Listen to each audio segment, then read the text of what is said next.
Yeah, Russ assigned me this, like, Drake. Good to see you, Steve Raider. Steve Raider, I knew that. Yeah. Glad you could be here this morning. Oh, thank you, yeah. I can go longer if needed. Hey, we got Trump up. Yeah. Yeah. Boy, you know, We still got one that's a little antagonistic up there, but. Oh, Hey, who's that? Hey, mustache on some person. he's an Room for it being packed as it is. enemy of all that's good. Yeah.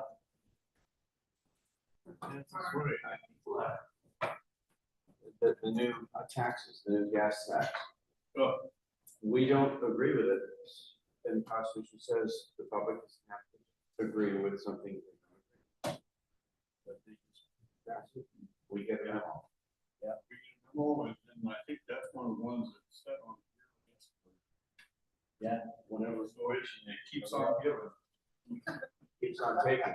Keeps on taking, yeah. Well, I guess it depends on which side of the aisle you're on. Yeah. Yeah. Yeah.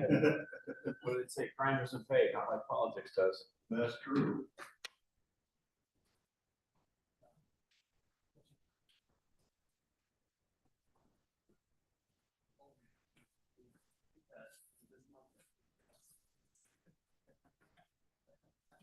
That's where they're at. It's not the 5 days left in August. Yeah, or- yeah. They'll figure out how to send us the correct amount of money. How hard can that be? Part of licensing, I'm pretty good at the system. We're gonna have some bugs from the beginning of the year still. Well, we gotta short the state on what we send them, man. You know, we got a new system. You know, new system. No interest on it.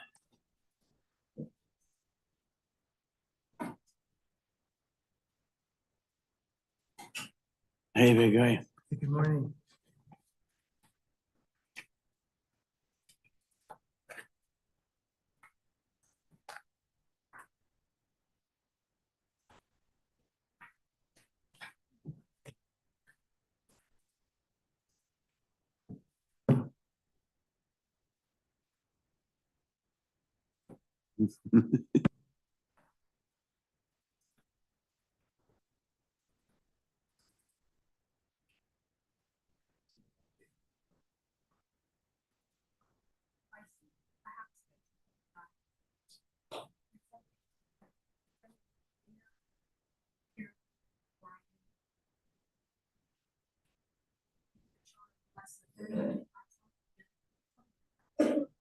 How'd that work out? It's best relax. What?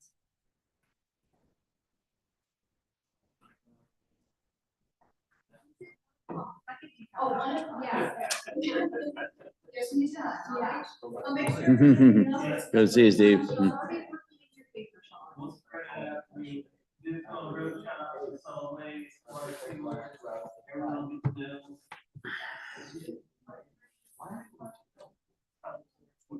Susan, yes. It's not surprising, you don't even have some. Yeah. Gosh. He said no to too many people. He's also the canvassing for votes. I have been campaigning. Yeah, that's what he's campaigning.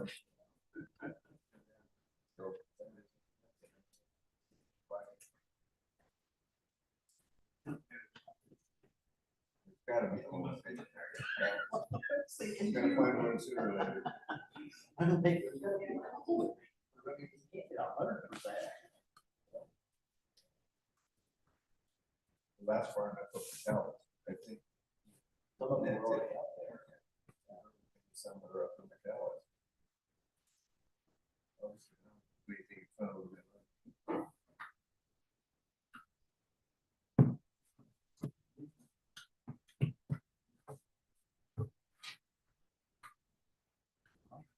Have to carry the weight today for everybody.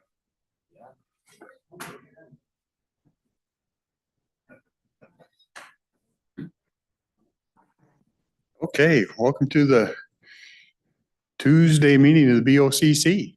We'll start the meeting with the invocation from our friend from Father's house. This from Psalm 3. You, O Lord, are a shield around me. You bestow glory on me and lift up my head. To the Lord I cry aloud, and he answers me from his holy hill. I lie down and sleep. I wake up again because the Lord sustains me. Lord God, we thank you for this moment, this gathering, this moment in time. Your providence has been on this town, and it is blessed. And we ask that this continue. Lord, your presence, your goodness, your intervening in the minds of those who speak here today, those who lead this town, we ask for it to be so. For your spirit, for the name of your Son to be upon us, and for the glory of God, we proceed. In Jesus, amen. Amen. Thank you. Want to join me in the pledge? I pledge allegiance to the flag of the United States of America and to the republic for which stands one nation under God, indivisible, with liberty and justice for all. Okay. In addition to our meeting today at 10 o'clock, we do have Board of Health in, so just you're aware. I'd entertain a motion for approval of the minutes from last week's meeting. Mr. Chair, I move to approve minutes of August 18 through 20. Okay, we have a motion to approve minutes from last week. Checking for any raised hands or anything. I see none. Call for a vote. Those in favor? Aye. Thank you.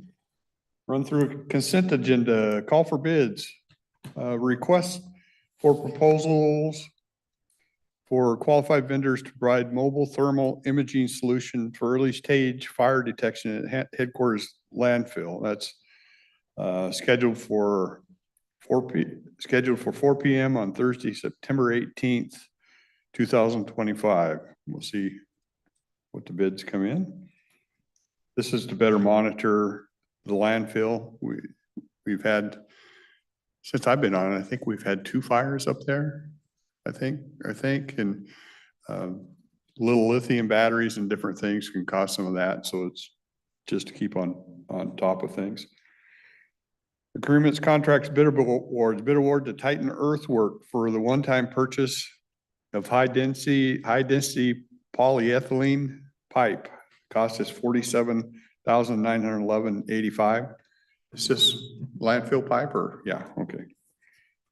Change order number 2 with Lakeside Industries for the 2025 countywide pavement overlay project.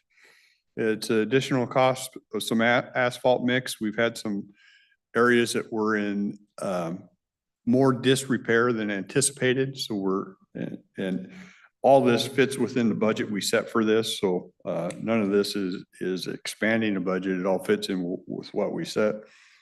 So it's just for some additional mix, and then the cost of doing that, flagging pilot cars, that type of thing. The increase is $76,899.72 for a revised total of $2,908,870.72. Addendum number 4 to the interlocal agreement with North County Emergency Medical Services to update the composition of the administrative board and consolidate the membership. That they're basically just changing their bylaws up there. This is the service. It services Yakult, Cougar, that area up in there. And they're basically going, if I remember correctly from yesterday, from 11-man board where they have people that nobody's ever participated down to a 3 to 7 person board that would make it a little more workable for them. Board correspondence. Affidavit of posting resume for the month of July 2025. And then 2 memos on Diking districts presenting their preliminary budget estimates for 2026. One from Diking District number 3 of Cowlitz County and one from Drainage Improvement District number 1. And then the executed agreements, executed quitclaim deed transferring the ownership of parcel number 101, 2103 to Three Rivers Regional Wastewater Treatment Plant. How big a piece is that? Probably small. Yeah, it's just a pump station. Then we had vouchers in the amount of $1,401,924.66. That's consent agenda. Any questions on consent?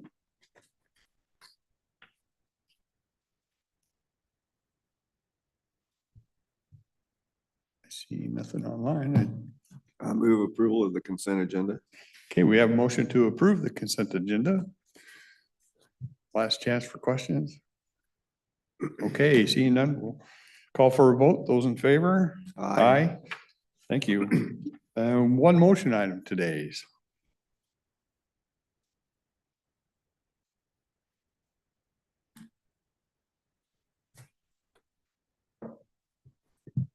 Good morning, Susan Eugenius, County Engineer. We have a motion item in front of you to supplement number 1 to our WashDOT local agency agreement for the Allender Road Bridge Replacement Project. This is to obligate our construction funds. Our design is at those final, we're dotting the i's and crossing the t's in the contracts and plans. So this will obligate an additional just under $2 million from the FHWA Surface Transportation Program Highway Bridge Program, and it will include $279,000 from county road funds.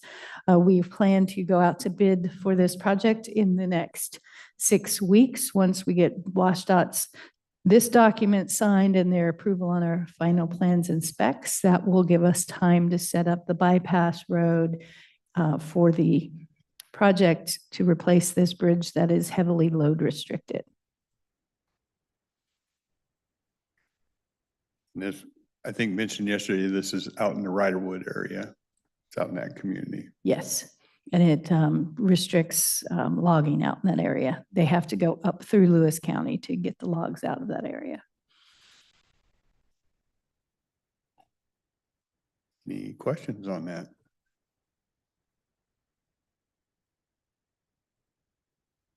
Okay, you entertain a motion. I move approval of the motion item number 8, Washington State Department of Transportation, local agency agreement, supplement number 1. Okay, we have a motion to approve the item with the WashDOT on the Allender Road Bridge Replacement Project. Last chance. Okay, see none, we'll call for a vote. Those in favor? Aye. Thank you, Susan. Thank you. Y'all have a great day. Yeah. We'll mark this time down, so next time I'm out at Castle Rock, I can let Paul know. We wrap this up and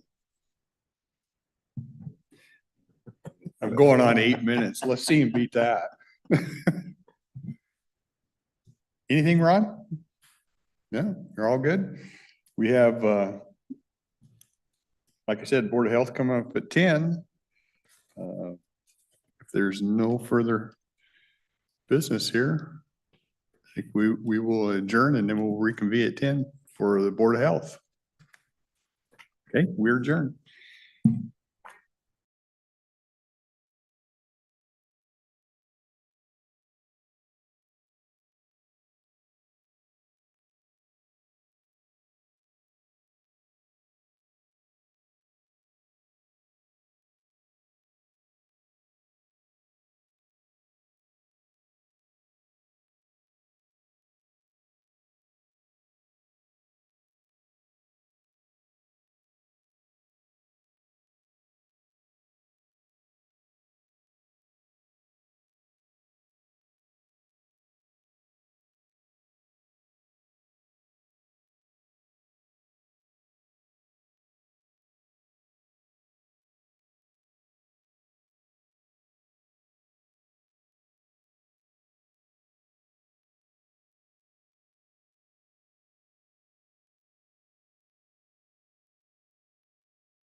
Okay, welcome to the Cowlitz County Board of Health meeting. We're going to start this at 10 o'clock. Thank you for coming. It's a small one. It's summertime, must be. Yeah, it should be a relatively easy meeting. First, old business to review the minutes. Everybody get a copy of the minutes, and I'd entertain a motion to accept the minutes. Okay, so moved. All in favor of approving the minutes from the July meeting, say aye. Aye. Aye. Any opposed? No. Okay, thank you.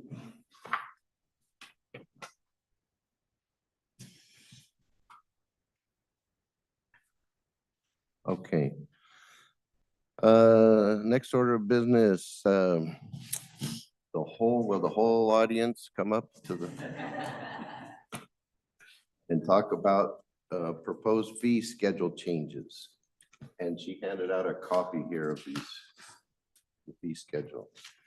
Thanks, Gina. Good morning, Gina James, Health and Human Services. So we have a proposed fee schedule in front of you today. It's kind of an odd one, but the fee schedule has to be approved by the Board of Health, but only the elected members vote on the fee schedule. So there's that little caveat. So we have it for you to look at today.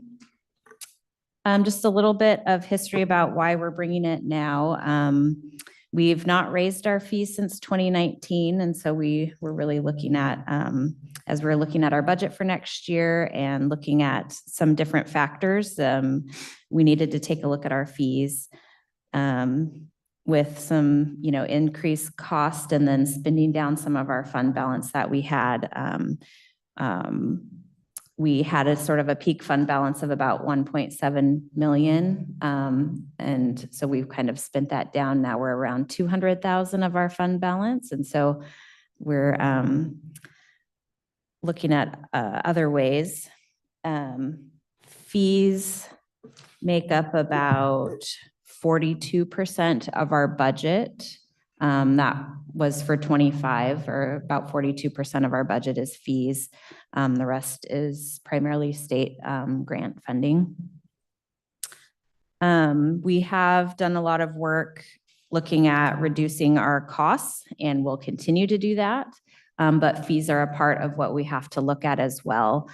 So in general, what we're proposing is about a 5% increase in fees, and this is for our vital record and environmental health related work.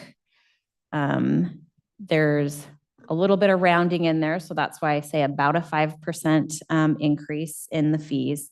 I'll go through and highlight. There are some additions and some changes. You can see all the changes are highlighted in red. There's a little bit of language cleanup, so you just see some of that happening throughout the document, but I'll highlight some of the additions. In vital records, we added a $5 processing fee.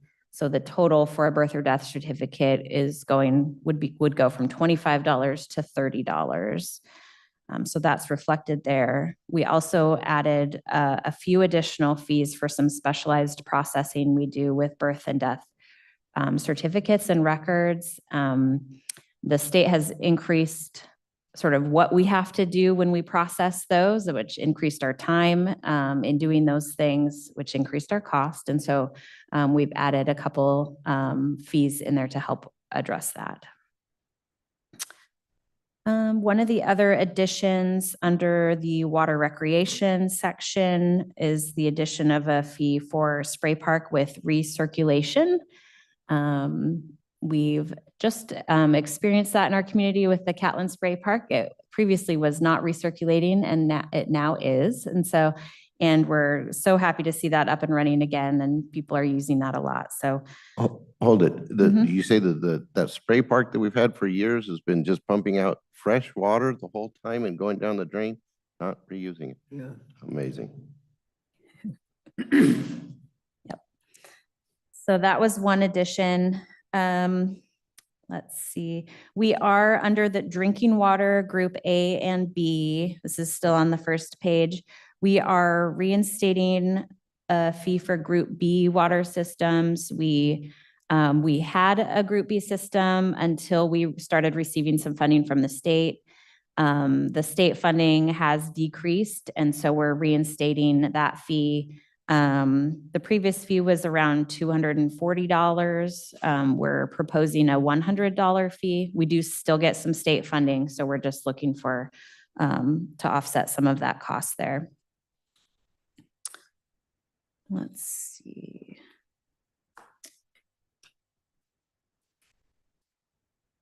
More language.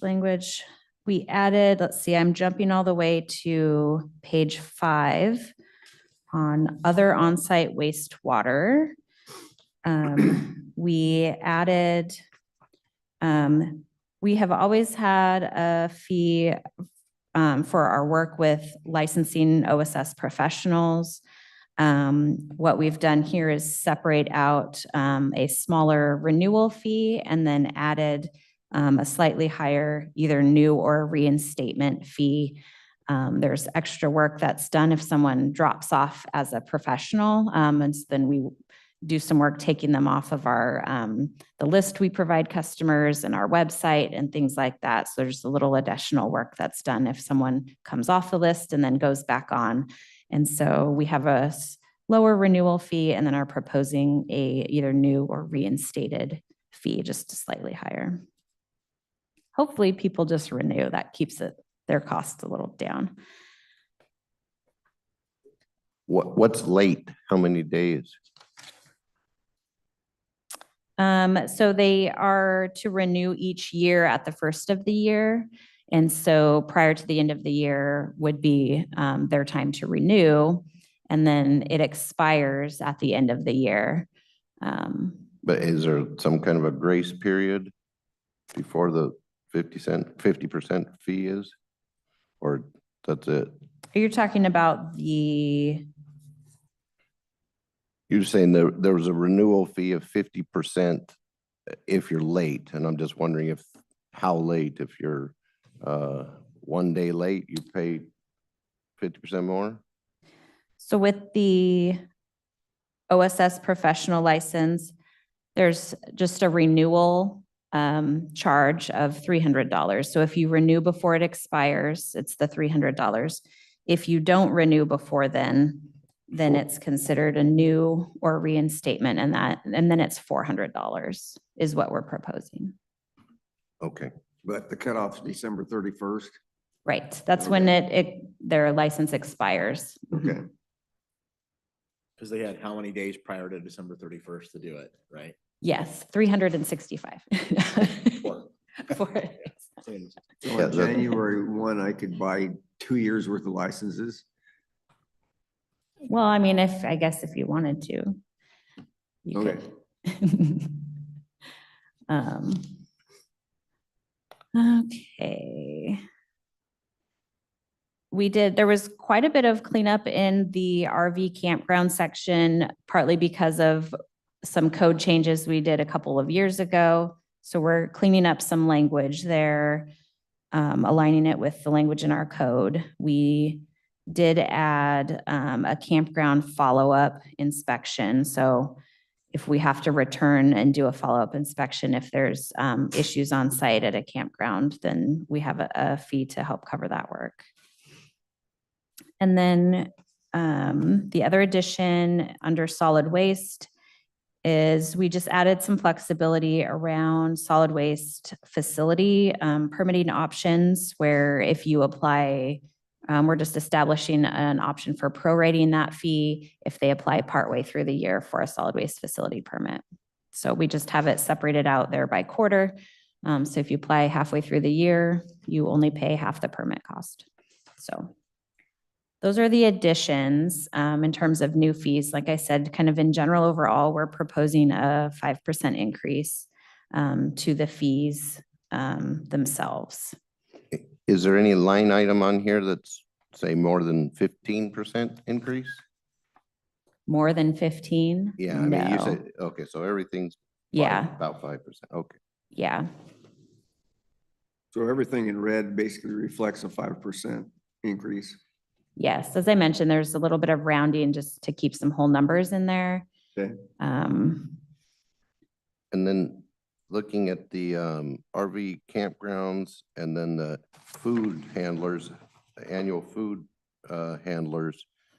I'm just wondering why it seems like the restaurants and food handlers will have a renewal, a late fee, but RV campgrounds won't have a late fee? Why is that? Well, I'm assuming they don't have a late fee because it's crossed out on that last line. yes. I'm let looking me- at page 6, Mhm. the bottom of the RV parks campground. Yes, so some of the code change we did was, it's, what they're applying for is it's not an operating permit, it's an annual application. And so it's just slightly different. So they submit an annual application just to confirm they're still operating as a campground, the number of spaces they have, those kinds of things. And then we go out and we do an inspection when the campground is open and operating to verify the health and sanitation requirements. I'm just kind of concerned that if, why would a campground not be charged a late fee, but restaurants would be charged late fees? I just think it's not exactly fair. No, Carol, do you have any of campgrounds? Seasonality, a lot of the campgrounds are not operating year round, and so maybe a little bit more flexibility there. Did some of that have to do when we changed that whole campground policy and We did change. what we did there? We did make quite a few changes there, and I'd have to look back and kind of comb through the code. But yeah, we're right. It's an application instead of an operating permit. So like a restaurant, they're applying to operate. They have to have a permit to operate. But the campgrounds do, no?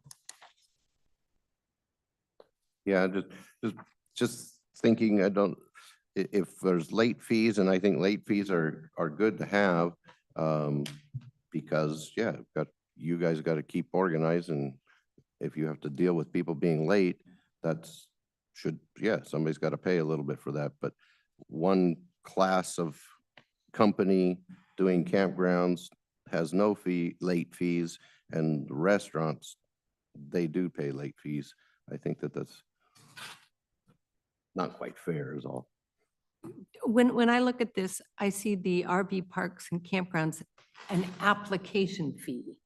So that fee could be accepted any time of year. So there wouldn't be a late fee associated with an application. But yet for an operating, which the restaurants do, they have to keep going, have to apply by a certain date. Hence, if they're late, they are late, whereas an application can come in at any time. Do I have that Yeah, correct? yes. Okay. Because you have all the operating permits scratched out in Right. the RV parks and campgrounds. Yes, and that was part of the change we had with the code change a few years ago, was it switched from an operating permit to an application fee. And a lot of the campgrounds are operating just seasonal, like May through September kind of scenario. So that there's only temporary campgrounds. There's no permanent campgrounds. So the first 3 categories that are on there, 5813, 5814, 5815, those are not permanent. Those are temporary also. No, those would be regular permanent campgrounds or seasonal, or, whatever they are as a campground. Temporary campground is different. It would maybe just be like for a special event or something like that, as just a temporary setup. So Okay. those first three are established campgrounds. So they're. Okay, so I'm struggling with also with the no late fee for them because they're year round, but they pay their fees, you're good, but if they're late, then there's no penalty, correct? So a lot of the campgrounds, the permanent campgrounds, established campgrounds operate seasonally. So a lot of them are just May through September during the summer, nice weather. And they're also doing just an application fee instead of they don't have to have an operating permit like our restaurants do.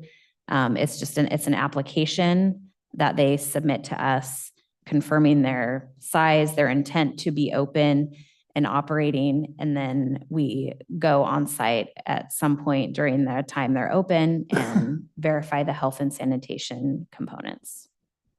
So just a follow-up question for that. Okay, I get the application process. So Mhm. let's say I've applied, I've been approved, I've got this Mhm. campground, but I don't have to renew annually or anything, or do I? Yes, it's an annual application. Okay, so Yes. that explains it. So if it said annual application fee, or as long as we know that that's annual, so the operating isn't, you don't get an ongoing operating, you have to apply every year. Yes, Got it. Just Thank you. like the restaurants, just like the restaurants, Okay. yes, but they don't have a late fee. but we changed it from operating fee to an An application. application Okay, fee. yeah, that was part of the code change a couple years ago, Okay. yes. Is there a difference though, Gina, between you having to go and inspect a campground and make sure that they have 16 campsites or whatever it is that they tell you, as opposed to just an operating permit, which they just renew? You see, because I'm taking it as an application means they have to reapply for everything to recertify their campground every year. Whereas a business owner, I just have to renew my, business license and it's done. Operating permit. Operating permit, application. You see what I'm saying? So is there a difference between the process for a campground owner and a restaurateur as to what they have to go through when they fill out either a permit, operating permit and or an application?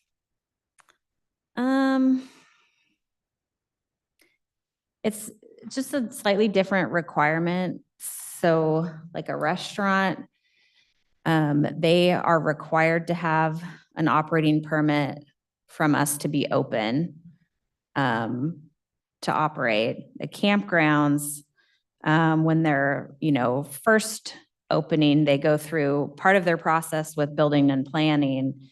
And then we look at the health and sanitation pieces of that.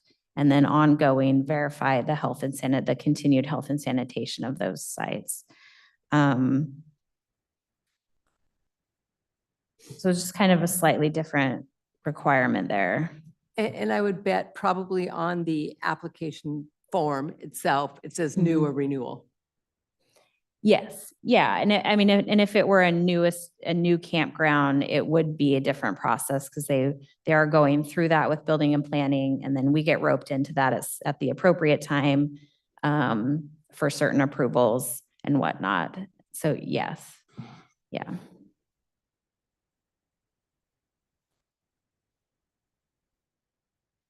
I'm not sure I answered your question totally.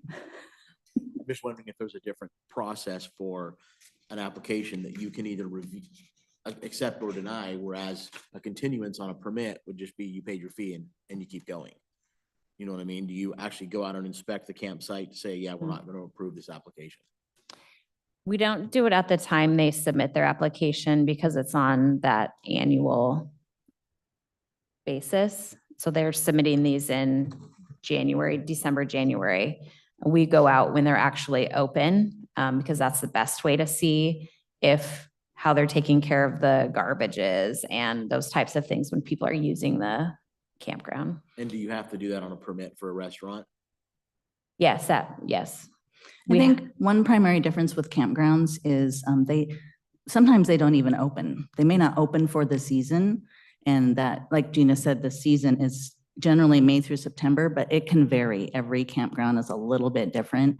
So if we required them to do this every year in January or May, that may not fit their operating schedule, and they may not even be on site and ready to operate. So I think we see a lot of variances with campgrounds.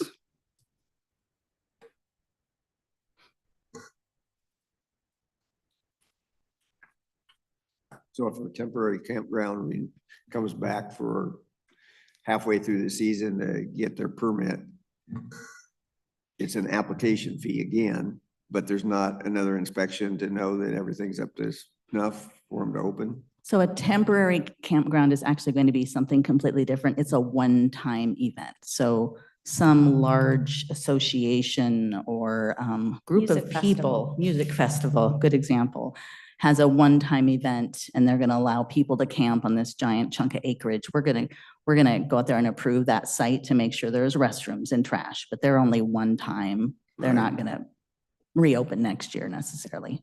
So that's the big difference between those first few you see on the list and then that temporary campground approval. It's just a one-time.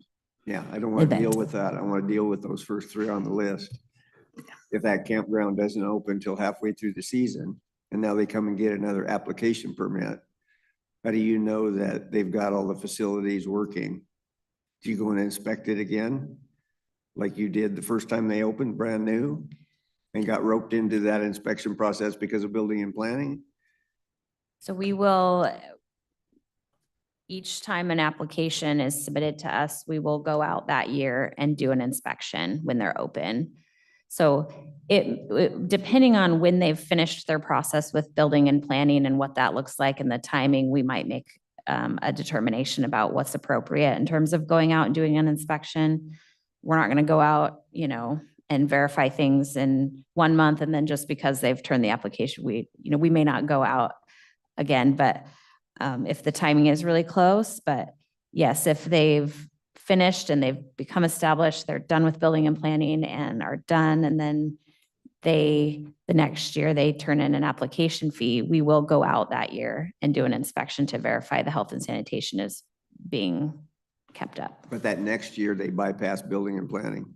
Right, because they've been established as, it's similar to a building permit. When you're building, you have to get the building permit to get going. Once you're done and then you're signed off, then you're sort of done unless you do an expansive project. But so it's kind of a similar idea. So could they theoretically open a campground, get inspected one time and go for 10 years without being inspected ever again? No. No, they'll submit an application each year to operate. And if we don't hear from a campground we know operated last year, we'll reach out and see what's going on, if they're open, if they're not, and work with them on that. Okay. Mm-hmm.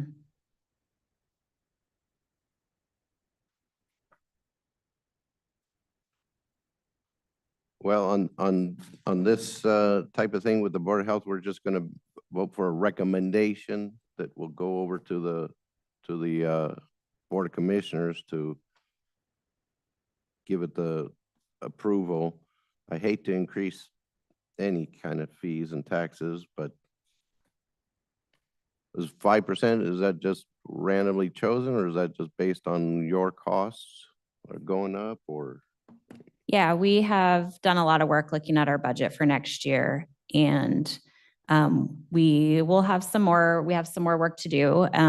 But so we wanted to propose a 5% increase to help with what we're looking at with our budget. I do think the Board of Health does vote, and it's an official vote. It's not necessarily a recommendation that goes to the commissioners. It's really a different way they have it set up here with this new Board of Health structure because, they specify that just the elected members vote on it, but it has to be voted in the Board of Health. So it is a little bit different in that. Yeah. So I'd call a vote for just the commissioners to vote on. Okay. And I would like to add, Mr. Chair, to your point, I agree with you. I don't like fees and increased taxes. But these haven't been increased since 2019. Yeah. And for fiscal responsibility, I think it's better to do small increments as needed as opposed to, hey, we haven't done this for 12 years and now here's a 20% increase. Mhm. I think it's better to do it this way, and I do appreciate your looking at cutting costs and things and not just relying solely on this to help your budget. Plus, they've been using fund balance. You've gone from 1.7 million down to 200,000, so you can only do that for so long. Yeah. All right, so any further discussion on that? Questions? Well, let's propose it to propose a vote for the elected members of the Board of Health of passing this new fee schedule as proposed. All in favor? Aye. Aye. Steve, did you say? Aye. Yeah, okay, it passed. Okay, unanimously passed. Thank you very much. Thank you.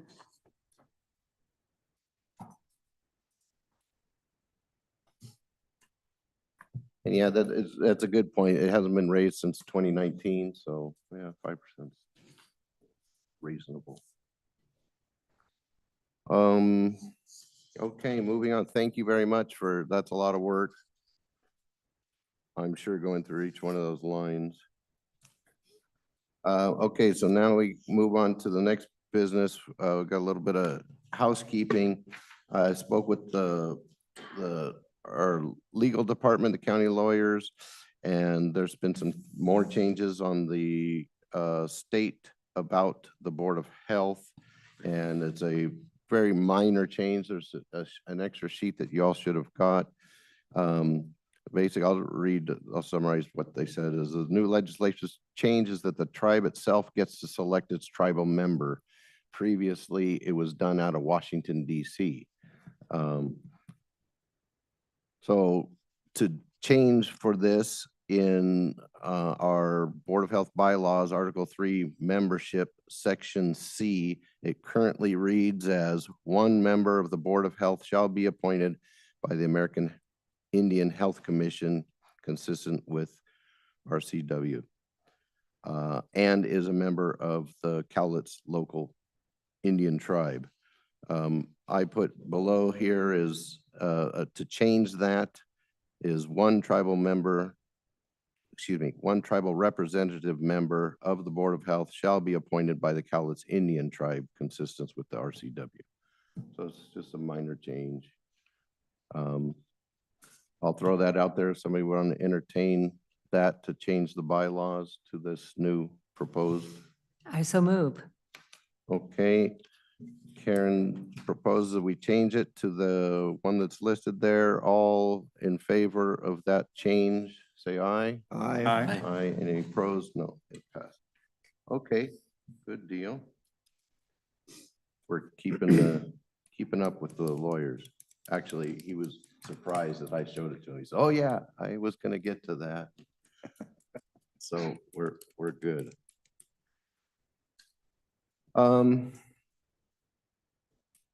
Okay, I guess that we really don't have a whole lot today on that. I wanted to mention just two things, and since Dr. Craig, I don't want you to sit here for nothing. So I just heard, it's funny, driving here on the radio that bat, I think it was the bat that you were talking about, this is on the radio news, said that there was a bat came into somebody's house. They're not sure if it was bitten, and someone from the HHS department, I don't remember the girl's name, but they quoted her, said that they're not sure if they should treat the patient or not. And to me, that's that sounded funny to be on the radio anyways. And yeah. What do you think? Yeah, that's a great question, Kelly. So yeah, Steve Krager, health officer for Cowlitz County. Bats, I think we talked about rabies a little bit ago. And there's always a unique situation, I feel like. And every time we get a call where someone, is worried about a bat exposure, we have our public health nurses do an interview. And I can tell you there's a billion different scenarios that happen. Sometimes it's someone wakes up with a bat in their bedroom, right? And that's a little bit concerning because bat bites can be very small, can be unnoticeable. And so if you were sleeping and bit, you may not have realized it. Sometimes it's people that just found a bat and they're concerned. What do we do? Sometimes it's, the bat ran into me and I'm not sure if I got bit. So these are all kind of scenarios that come up. I will say in that specific case, I won't go into like all the details, but sometimes it's just hard to know exactly what happened. Most of the time when we look at it, whether an exposure occurred, did someone like handle the bat? Were they wearing gloves? Did it hit? Sometimes a bat will just kind of like run into you and it's hard to know what occurred. Were they wearing clothing? Was it exposed? So we go through all of those questions. Sometimes it's like, okay, I was asleep, or I was asleep and I had a few drinks, right? And then, another reason to be a little bit more concerned that they may not wake up, with a bat. Or they have some other, medical disorder that makes them sleep more soundly. All of these things, we kind of go into details and try to figure out. And sometimes it's just a little bit unclear. If it seems to us through that interview that exposure is unlikely, and exposure means a bat bit someone, or like a bat's saliva somehow got in your mouth or your eye. Those are really the only ways that rabies can be transmitted, at least through a bat. Veterinarians have other, exposures if they're dissecting or something like that. But for regular people, those are the main ways. So if there is concern, we always try to test that bat. We'll send it to the Washington State Public Health Lab, and they test the brain and usually get an answer within a day or two of whether the bat had rabies or not. It's an important kind of timeline because we can decide whether to offer treatment or not, or recommend treatment, I would say, because we don't carry it. And it's actually okay to wait a couple of days. So sometimes we can keep people from having to get treated for rabies. We get the test result back in time. Let's see. Sometimes we're pretty very confident that no, skin bite occurred or other type of exposure that would be concerning. And so we don't necessarily recommend that the bat is tested at that point. People can decide to still send their bat for testing or the bat that they have for testing. And sometimes that occurs, and that can cause confusion if that bat tests positive for rabies, because then it's like, okay, well, maybe we need to be a little bit more cautious, or maybe that makes people a little bit more worried. So these are all the scenarios that come up. It's a little bit tough. We try not to get into all the details of, what happens in each case. But generally, when we do have a couple things. When we do have a bat that tests positive, that gets reported to the state puts it on their website, and we just want people to be aware that happened. So that's why we put a press release out. And to us, it's also just a good reminder that, there are bats that carry rabies. And that's in the United States, it's the main way that rabies is transmitted. It's very rare, but it does happen sometimes. So that's a long-winded way to answer your question. I hope that helps. So the report said that HHS wasn't sure whether the person should be treated, but what you're saying is they're waiting for a test probably. Yeah. So it's either, we're either waiting for the test, okay, or if there's sometimes, times where we're not certain that we're going to get a test result back in time, or the exposure was concerning enough that we would recommend, treatment at that point. I'm usually pretty cautious with rabies, obviously, just because it's a death sentence if you end up contracting it. But at the same time, there are scenarios where it seems so unlikely that a exposure could have occurred.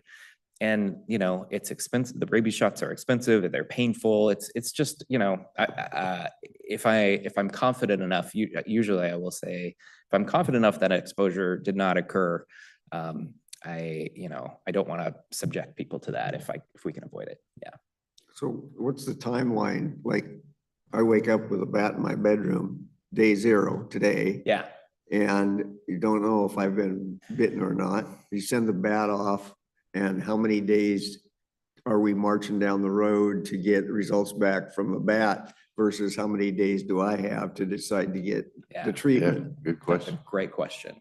So usually testing is pretty quick, a day or two, and a weekend can throw things off there, right? So it might be up to 3 days. Rabies, there's a large window of when it can kind of present itself. And the guidance from the CDC and WHO is if you haven't had symptoms of rabies, you can still get treated. So it's better to do it as soon as possible. But there is a pretty large window, and most of the time, rabies symptoms don't show up until after 2 weeks. So it's kind of it's a gray area. We're trying to do it as soon as possible, but we also have a little bit of time. Okay. Yeah. Okay, well, thank you for Of that. course. It's just kind of funny how I heard it right on Yeah. the way to the meeting. Yeah, we got some questions from the news about that. Yeah. Does anybody else have any? I just want to comment, Dr. Krager, on your comments on the toxin, the air toxicity and the air pollution based on industry. I thought you did a very good job, and it wasn't, you didn't really fall into the category of, oh my gosh, everybody's going to die because of this. I thought you did. You represented Cowlitz County well, and I appreciated your remarks in that. Thank you, Commissioner. Yeah, that's a difficult topic. We don't at the department do a lot of work around that. So I have a little bit of knowledge, but that was kind of a tricky one to answer. Well, yeah. and I got the impression from when I was being interviewed also that they were really trying to make a big deal out of it. And between both your remarks and mine, I don't think they were able to get what they wanted. So I appreciate that. Of course. Was that at the air pollution board? Yeah. Since you bring that up, I wanted to just say I've had it in me, and I've talked to one state senator about it, and they just kind of blew me off. But we are in this area of America, we have a lot of good, clean water, hydro energy, and PUD talks about it. Everybody talks about how good and clean our energy is.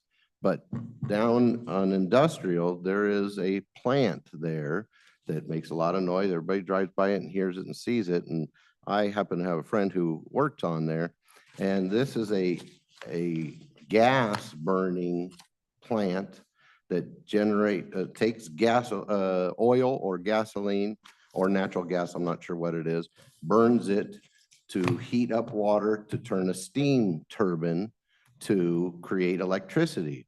So here we are right on the side of the river. We have all this electricity, and we don't need this electricity to be burning gas and polluting our local environment.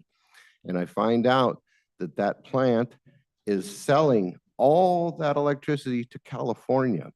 So California gets carbon credits, which is a big scheme, by saying that they're not polluting. But the fact is that us here in Cowlitz County, who don't need that power, we have clean power, we are breathing that exhaust. And I thought that was, to me, it's a little appalling, but speaking with our old Commissioner Arn, it's legal. Just wanted to bring that up, that I don't think that it's fair that we are breathing the pollution for California's benefit, but we are. And silence again. Okay, well, I'm not going to bring that one up. I won't tell you my views on fireworks either then. Anybody have anything else to add? Okay, well, thank you very much. We'll close this meeting early at 10:40, adjourned.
Okay, afternoon. Welcome to the 1:30 meeting.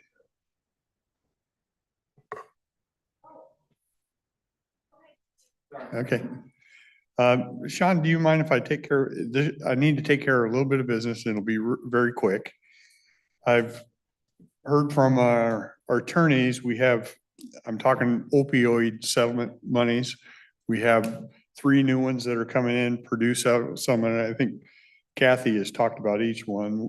Generic manufacturing settlement, and then a document that applies to all settlements, allocation agreement 4 is what that one's called. So there's 3 of them: Purdue settlement, manufacturer settlement, allocation agreement 4.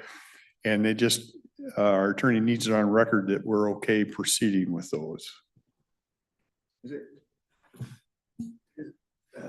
Is the question of proceeding to accept the money? Is that what Accept that the is? money, yes. Yeah, okay, yes, I'm good with it.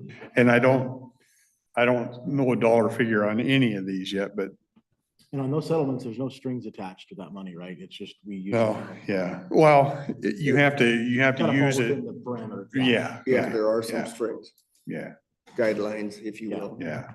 I'm good with that. So we all okay with that? Yep. Okay, that should, and I'm the signer on all 3? Yep. Okay. Will that take care of David? Okay, thank you. Go ahead. Afternoon, Commissioners, Sean Riley, Public Works. So it's the time of year again for sheriff vehicles. Every year we come to the board a little bit ahead of the budget cycle as the order window for these vehicles opens up in August. And usually there's a quick turnaround. It's either closes quickly or has a allocation. We want to make sure we get allocated our vehicles. So we have 2 vehicles we'd like to replace this year. Both of these are over 90,000 miles. One is, just for the record, 76733, which is a K9 F-150 from 2020. It has approximately 92,500 miles on it. The second one is 76693, which is a 2018 Tahoe, and it has approximately 90,500 miles on it. By the time these vehicles are acquired, upfit, and put into service, it's usually about this time of year. So we'll see about another 20,000 miles at least on these vehicles based on their current use patterns. And these are asking for both Tahoes for replacements on these. The F-150 sounds like it'll be a spare K9 vehicle. And then the Tahoe would be used for another purpose of some sort. And these would be asking for a budget of $105,000 on each one of these. The vehicle price of approximately $66,000, and then upfit of that after. We set money aside for replacement on these, so it's. Yep, every year the sheriff's office pays into motor pool to have Yeah. reserves available for these. Yeah. So the F-150 is going in as a spare vehicle that doesn't exist right now? It's a new position or new vehicle? Yeah, Jordan Spencer, Chief Deputy of the Sheriff's Office.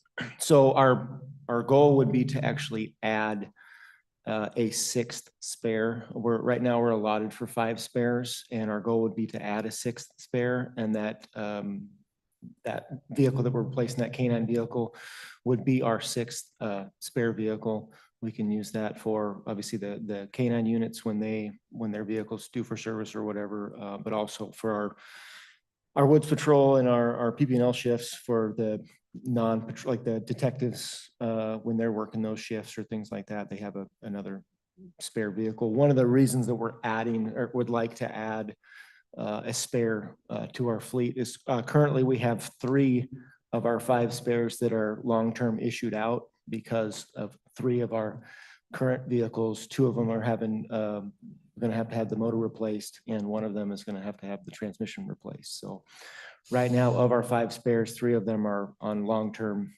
loan to deputies as full-time use. So adding that 5th or that 6th spare, which is we don't pay into anymore. Correct. It's just that annual $5,000 fee for tires or brakes, oil change, things like that. So as Jordan said, There's not a reserve on the spare vehicles. Those just roll in as we replace them, and as time those get replaced. We do maintain an operational budget on those to make sure that repairs and maintenance are done on them, so they're available when the sheriff needs them. So how many of those existing spares are K-9 units? None. What's the additional cost to make a car a K-9 unit versus just a sheriff's car? That's a good question. Do you have that number, that figure, do you know, on what it would be for a K-9 build? Yeah, go ahead.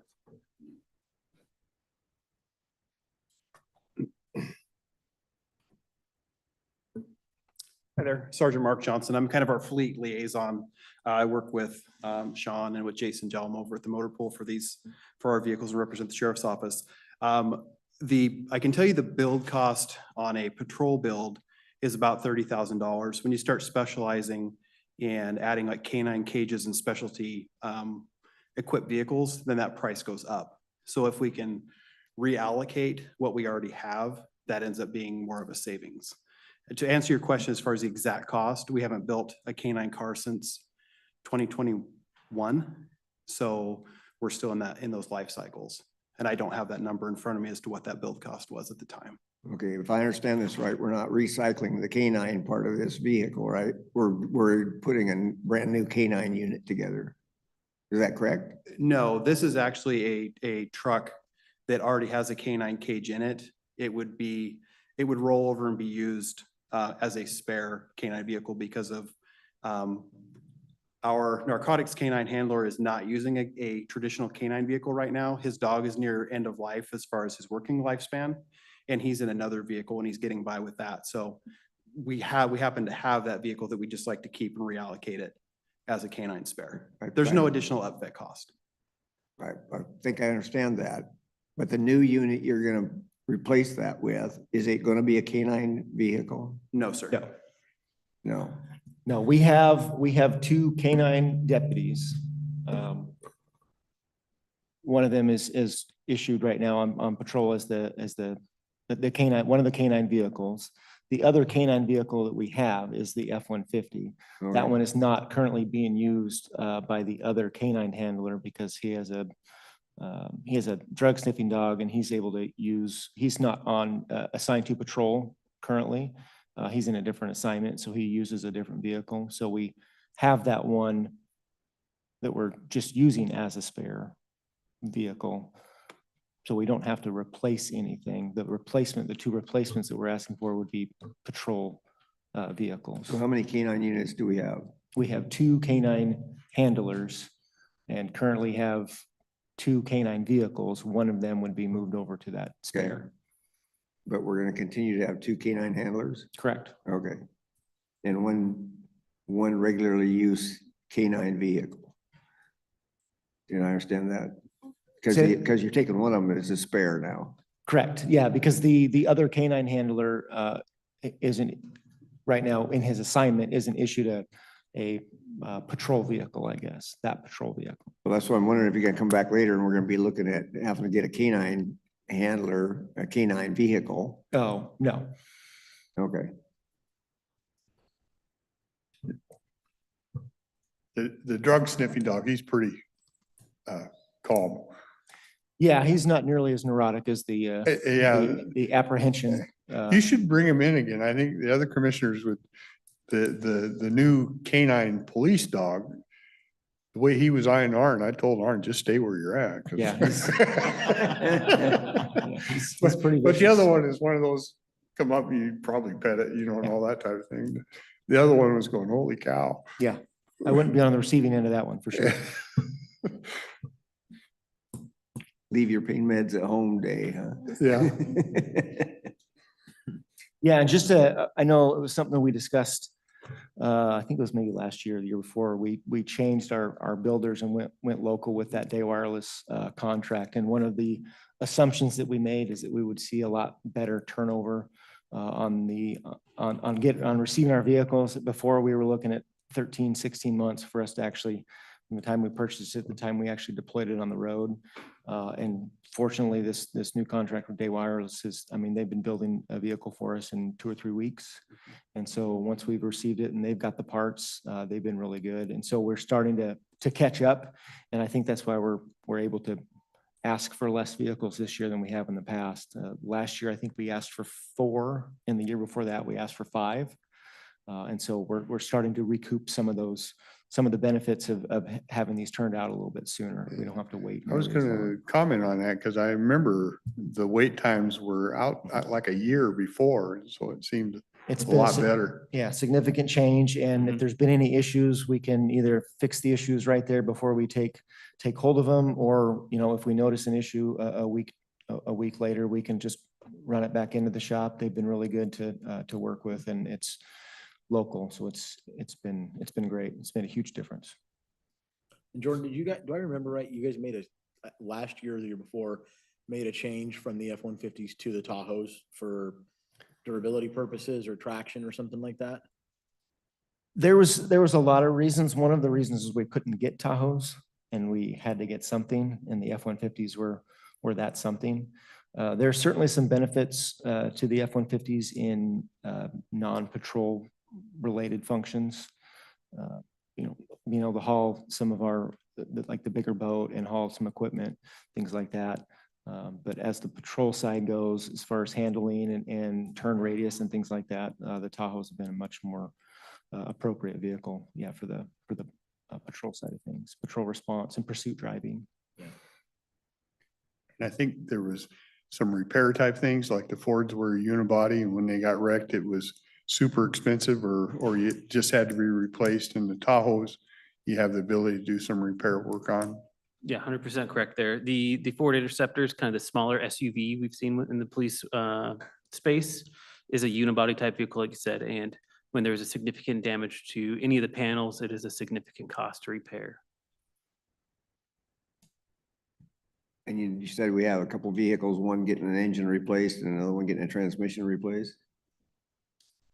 Yeah, I believe 2 with engine replacements, which Yeah. is one of the ones that we're replacing, and then one with a transmission. And are those spares or those actual Those were that we're using? issued to deputies. And so they are now issued 3 of the spares that we have on hand. And those are also going to be, my understanding is dealer warranty repairs because they're within the time frame of the manufacturer's warranty. However, one of them that has the transmission issue, in talking with Jason, we're like customer number 1,000 or something in line to get this certain valve body part to be able to put in this transmission to make it work again. So we have a 2023 Tahoe that's been out for a couple months.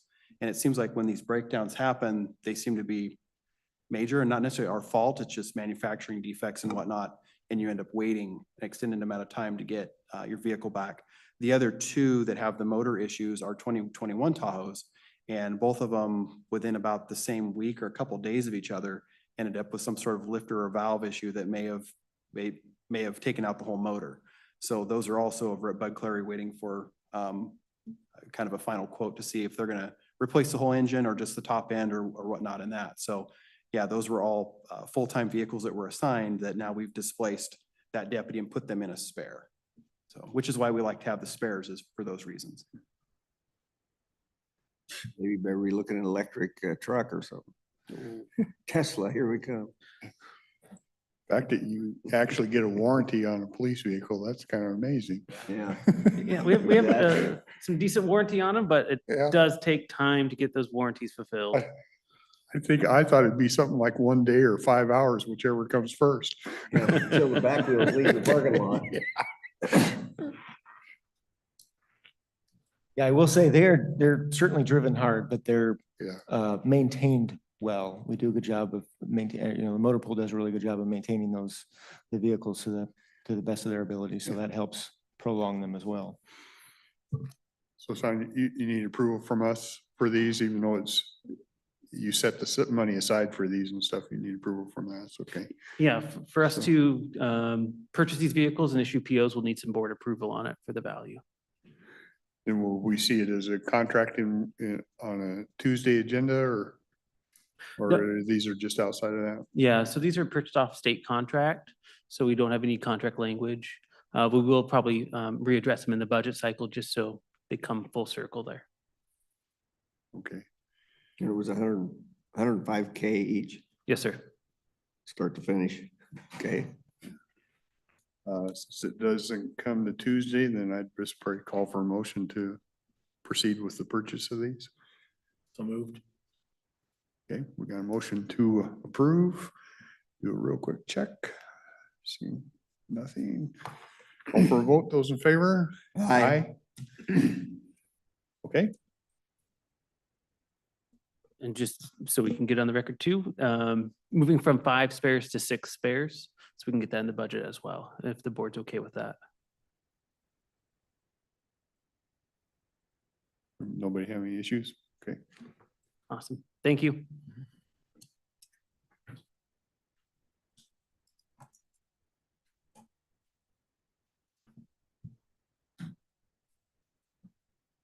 You, I was kind of joking a little bit, but if it ever works out, I think it'd be entertaining to bring your dogs over. I thought that was very interesting, Yeah, the I think time we that can, we did have. I think we can set that up Yeah, anytime. In fact, we're getting our apprehension dog is changing handlers. We had a promotion to the sergeant, so that the old handler is moving to a sergeant position. And so we're getting a new deputy as a same dog, Yeah. but just a new handler. So we can certainly bring both of the canines in. Yeah, Be- plant some be fun to see. paraphernalia on Bailey or something. I think we were introduced to your police one when he or she was brand new. I think he was brand new, and boy, he was wound tight, so. He still is. Yeah, we just need a volunteer to wear the bite sleeve. Why? and we'll be- Like the dunk tank? Well, Commissioner Farrell has a sling, so I think he's out. He's already damaged. Thank you. Good afternoon, Commissioners. Savannah Clement with Public Works.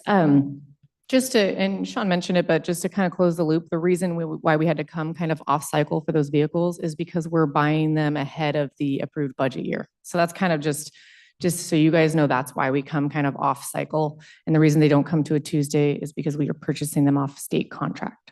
So just some background, better understanding. I have my weekly milling update. I don't have a ton to report other than I'm going to be throwing some dates to you guys. And the first date is court at the admin building here in this room will start Friday, September 5th. So we're working through some of the quirks in that. I think the biggest challenge, at least in this room, will just be the tables and placement. So you guys shouldn't be disrupted at all as far as meetings go. The tables will be moved back before, of course, before a Tuesday. So that's all in planning right now. The second date I'd like to give you is Wednesday, September 17th. I call that like the loud construction start date. And so construction's occurring right now. That's kind of it's not in your face. It's occurring. We're doing some roof work, mobilization still. It's nothing that you're really seeing and hearing, but we will start seeing and hearing it that day. I hope to, well, I don't hope to, I know we'll be getting 3-week look aheads from Millig. And so what I'll be doing is distributing those to the board and to staff at the Hall of Justice. Just trying to keep everybody on the same page. The first 2 departments will start moving here in the next few weeks, and the first one's DEM. And they'll be moving up to the 2nd floor. And the second group is our longest move, and that's the clerk's office, Stacy and her team. And that will be around that September 15th date before that loud construction starts. So yeah, just wanted to make sure that you guys were aware that all of that is happening and it's coming up very soon. All right, any questions about Millig project? Okay, I'll move on to the facade. I gave the board an update that we had our proposal signed, and that was last week or the week before. I brought some copies with me just so that you guys would be in the loop as far as what we were doing on that. We actually have a kickoff meeting today, right now. I couldn't go because I'm here, but so it is starting and we're gearing up on trying to determine the scope of the project itself and what we're dealing with. So I have these to hand out to you guys just for light reading material if you have any questions on the facade fix. And that's all I have on that. If you have any other questions after reading this, please let me know. It is an active contract with ETA. They're our current architect firm. So if we have changes or suggestions for change, we can do that. Any questions on the facade? Okay. I'll move right along to Public Works.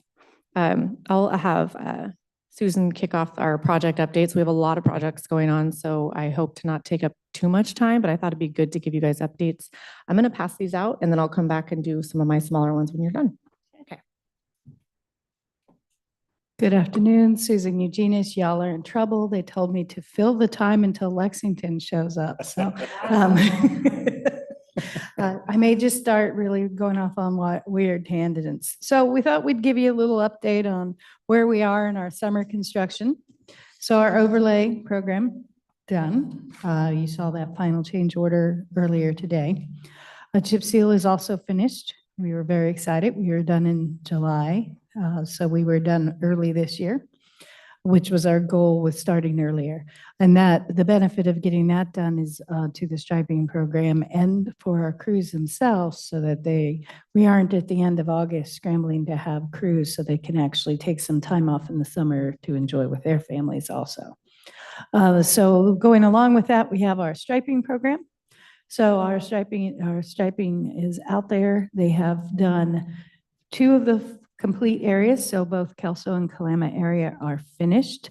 They are working on, oh, now I'm blanking on which area they're in, but they're either in Castle Rock or Longview area. And so we're still on schedule getting those done. So we're moving right along. I haven't heard many complaints. This year, Savannah's knocking on wood for me over here. This year, so last year we got some complaints about the finished product.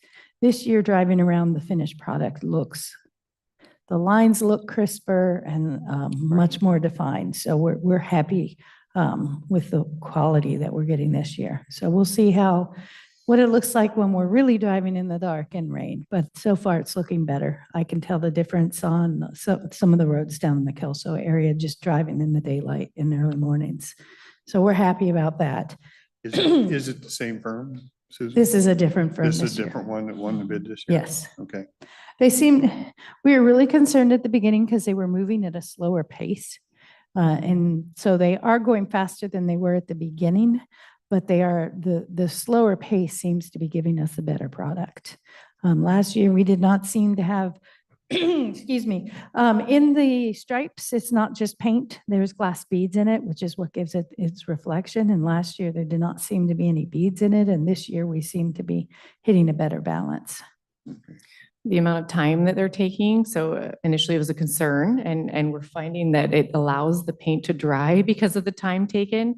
And we're having, again, less claims of spray on vehicles because of that. So I guess unintended consequences, but it was something that we were in favor of. So that worked out as well as an unintended thing.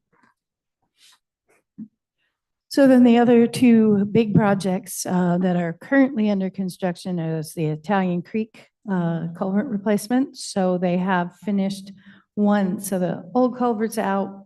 They finished one side. They're backfilling that side, then starting to fill so they can move the traffic over, remove the bypass, the existing road, and finish up the culvert. We are still on schedule for an October finish, be up and out of the water. The other big culvert project is the Garlock Road project. They have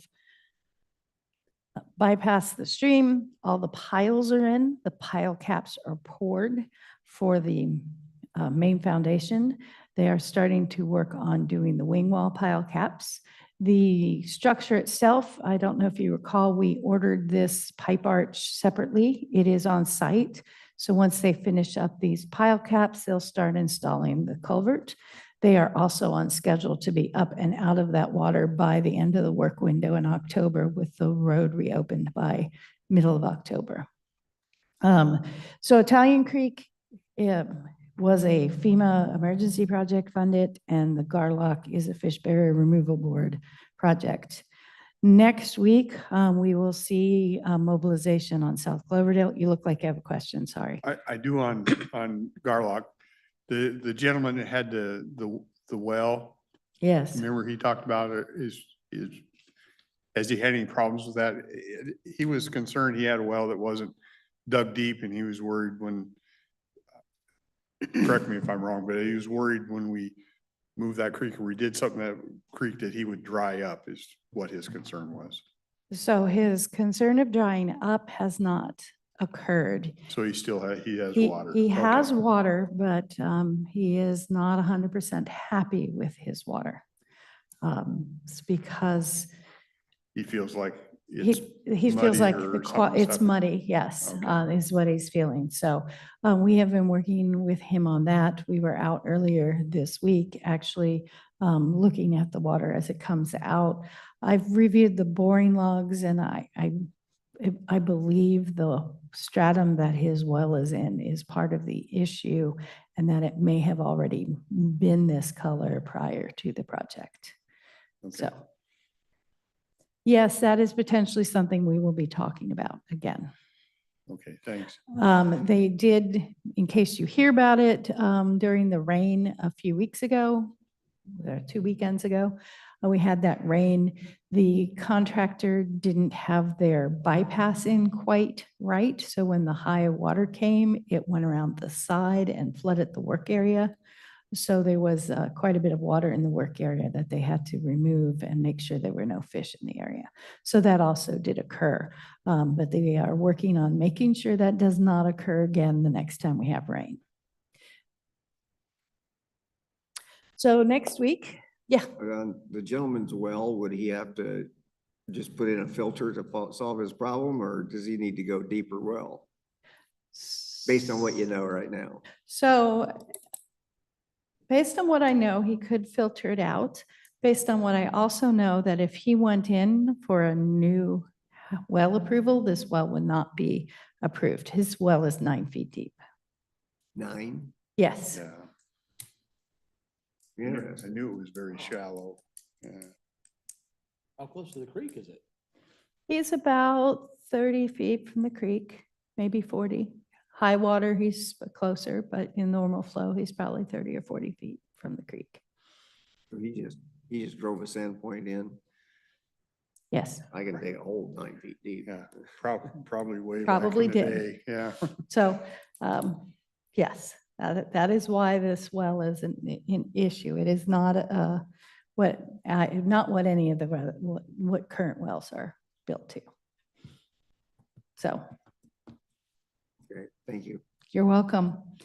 So our exciting project, South Cloverdale, you will see them out mobilizing next week, getting the traffic control set up and starting clearing and grubbing. He does have a plan.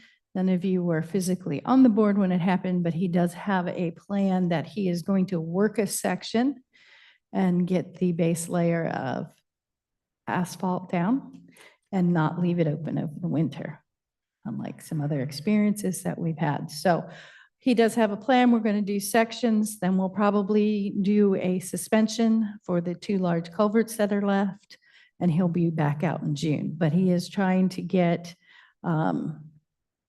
the beginning and the end section done and then come back next year and do the middle. Just because those areas will be workable in the fall and then get them paved before the asphalt plant closes down for the winter. So he does have a very logical plan. So we're hoping, we're looking forward to this project and feel like it's going to be a good one. So those are the road projects. Oh, besides I forgot.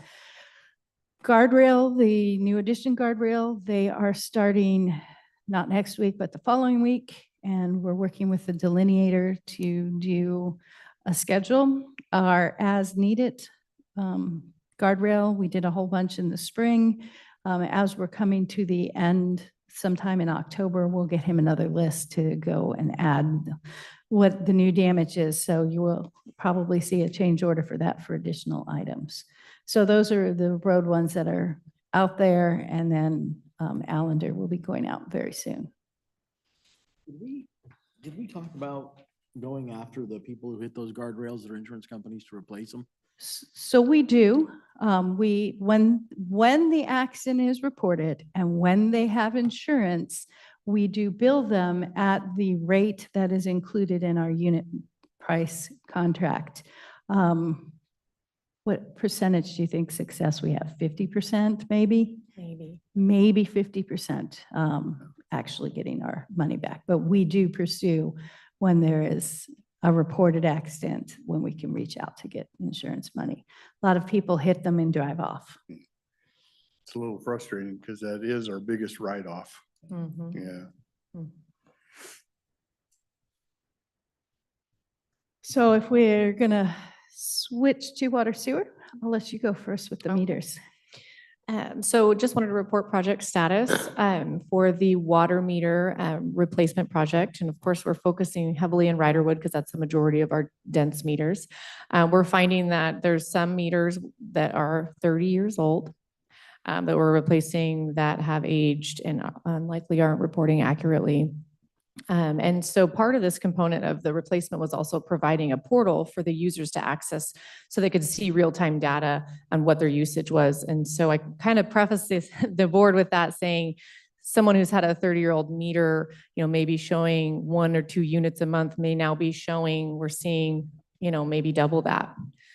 2, 3, 4 units a month. And that could be one of these unintended consequences of replacing these meters for more accuracy and water consumption efficiency that people might be not happy about because their bills are now going up. I don't think that'll be a lot of people, but it will be a few. So I anticipate hearing from them. We will also be announcing our portal application to water sewer customers next month, so that they'll be able to log in, set up an account, and be able to see how much they're using, maybe when their high points are or low points, or maybe catching those leaks a lot sooner. So, yeah, but that's the status so far. We have a third installed, which equates to about 380 meters out of about 1,250-ish total. So third-ish of the way there. So we're getting it done. Are the ones we have in, are they doing what we expected? Yeah, so far, yes. When we first started the install project, we did have a few hiccups, if I recall. But because we were just starting the project, the retailer that we went with was like on site and had it fixed and addressed. And after that, and it escapes me what the problem was. But it was fixable and they were able to come in and help us out, and moving forward, we haven't had that problem. I just can't remember what that problem was, but insignificant enough not to remember, I guess. So we've been moving along pretty well with that. We're able to access them remotely and Yes. do everything that. Yep. So far that's been working. I hate to just say, yes, it's all great. I would really want this portal application up and running to make sure that we're able to run both. So the mechanics of those are working well. We're able to do the uploads, but we haven't been able to see the customer facing side of it, or have we been able to really upload into our system yet? And so that's kind of what the next big, I think, hurdle and phase will be. Okay. What's the distance on the remote read capability? Oh, man. I can find out. I don't know. It's a drive-by. So it's within, I would imagine 100 feet, but I don't know for sure. So but I I can find sit out. in the car and Yes. drive by and read it? Correct. And that's what we'll be doing. And I think the original question was like, oh, well, they'll only be updated anytime you drive by. Well, the water sewer crew is scheduling where they are pretty much driving by almost every day between the 5 water sewer utilities guys. So to make sure that we're getting really updated reads, but it is a drive-by. I just don't know like the feet, like how many feet away, but I can find that out. So our other exciting water sewer projects, I know water sewer is glamorous. We have the Tootle pressure zone pumps, pump station project. So the section by Tower Road is completely in finished areas restored. The other area on that project by Juanita, they have made the connection in. They are currently installing the pump station. So we're going to move into the testing phase. So we're excited. That one's almost completely tied up. The Tootle wastewater treatment plant, they came out at the beginning of August and started, and they've hit it hard. They are about 2 weeks away from completion, except for the generator set, which we knew was going to take a while. So we're going to give them substantial completion for the first half of the project while we wait for the generator to show up sometime this winter. Then they'll come back install that and that project will be complete. So we're making good progress on the ones that are out there. And these last 3 water sewer projects were all ARPA funded projects. So, you know, the ratepayers aren't seeing a rate increase because of these large capital projects. So, one last project. Might be because of more updated equipment, and of course, they're District 3. So. Oh, yeah, all of them are conveniently enough. Just one last project to wrap up, the parking lot project. Mike Moss had sent out an email updating all Cowlitz users just on the progress. Sounds like they were hoping to wrap up on that this weekend with getting everything else complete. Last weekend, they were out doing some grinding and actually laying some of the conduit for the new lighting that we'll be adding. So, however, right before this meeting, I was told that we might want to delay the striping because it does, I don't want to play engineer, I get in trouble. Why? So when you put your stripe down too soon after the asphalt goes down, it's too hot.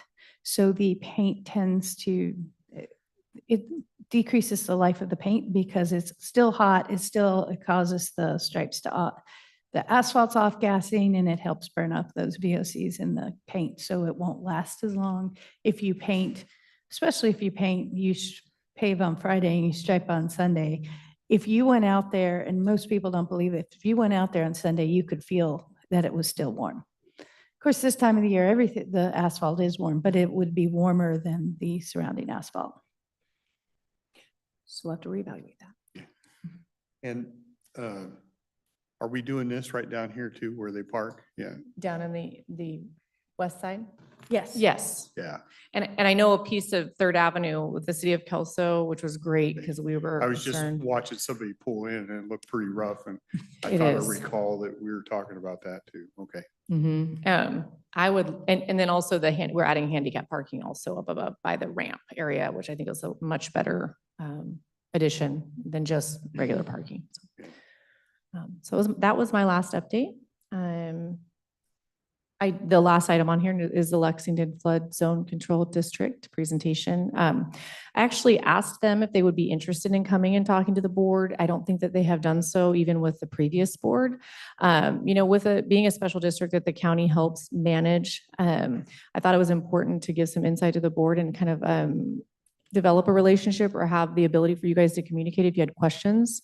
Their levy is, you know, it's collected as a tax during tax season. So I think that's also important to have a good understanding. You're also going to see a lot of the special districts budgets coming up because they have a little bit quicker turnaround than we do.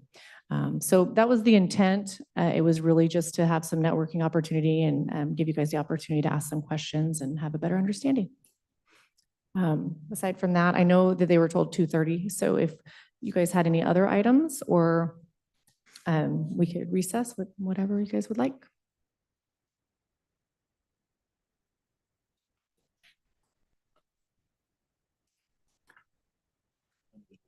That'd be good.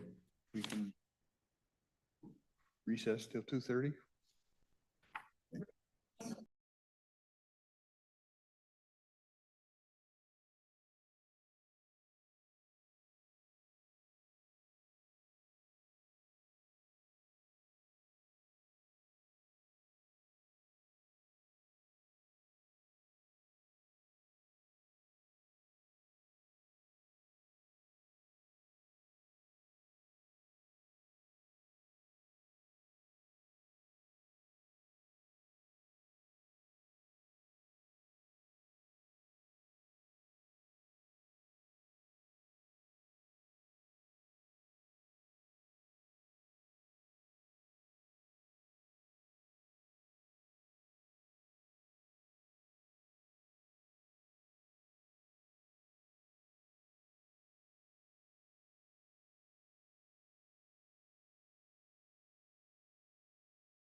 Okay, we'll come back out of recess and move into presentation on the Lexington Flood Control Zone District.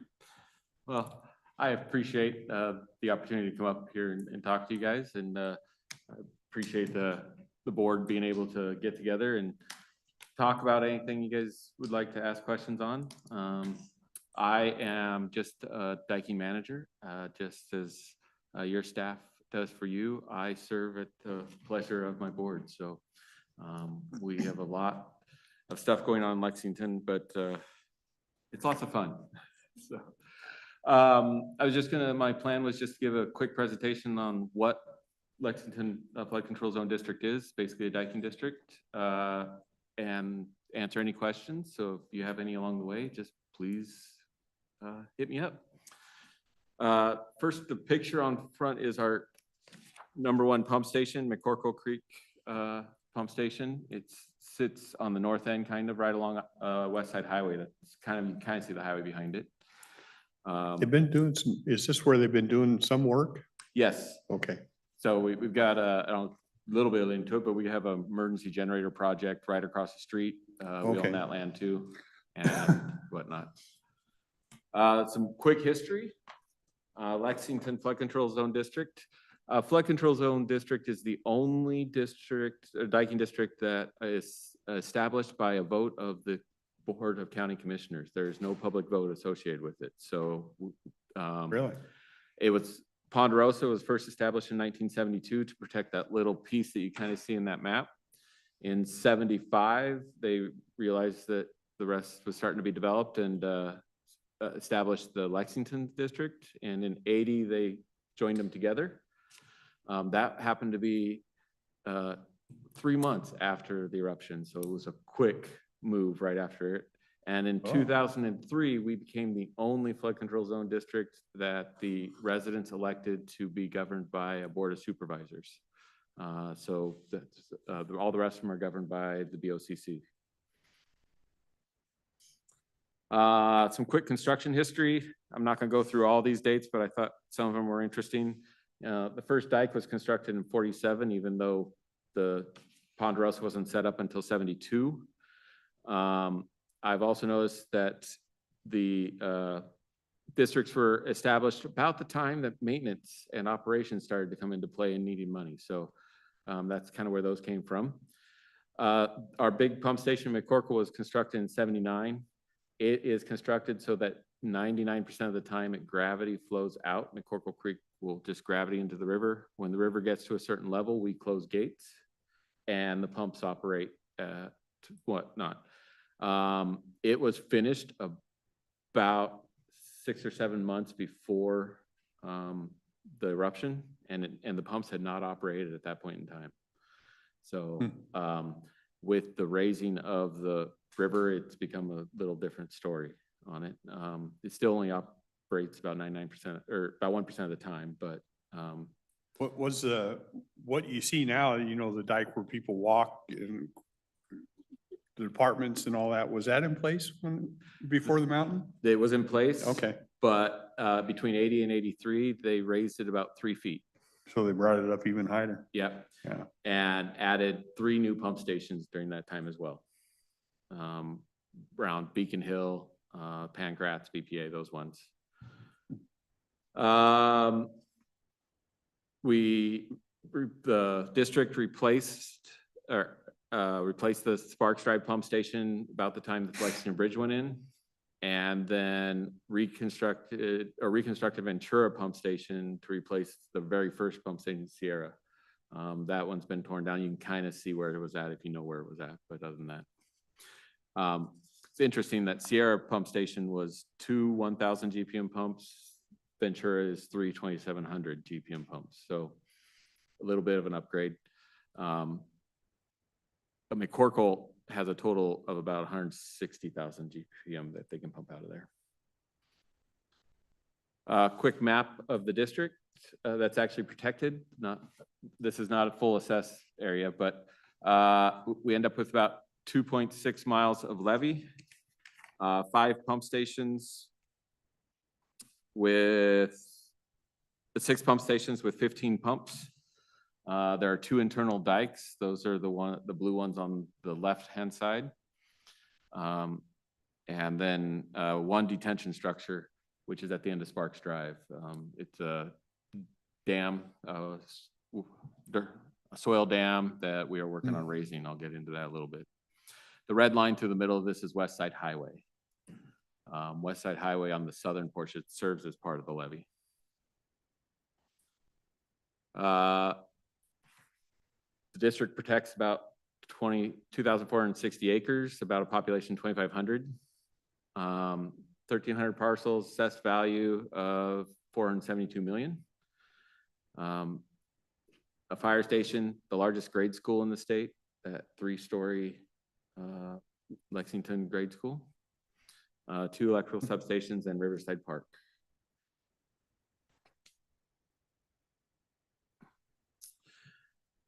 We have an operating budget of about $400,000. We tend to collect about 1.2 due to the capital projects that we have every year. Right now, we're holding reserves of about $1 million. That's been depleted recently due to some exorbitant construction skyrockets on us, and I'll get into that a little bit. Currently, annual assessments are about 63 cents per thousand in the upper zone, and that's a zone that's not protected, but sends water down into the lower zone that we have to take care of. And the lower zone that's actually protected is about 380 per thousand. Those vary, but that's where we try to keep them right around.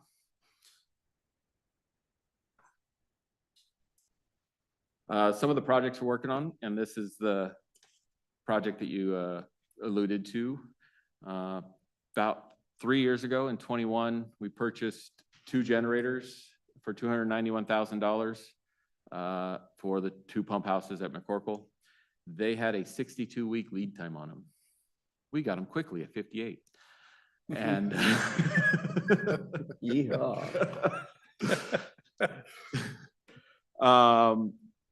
are currently in the middle of the project to install them. So they're building pad, they're taking the conduit and wire across the highway to the pump stations and installing some automatic transfer switches in there. So when power goes out, they'll automatically transfer over to their generator.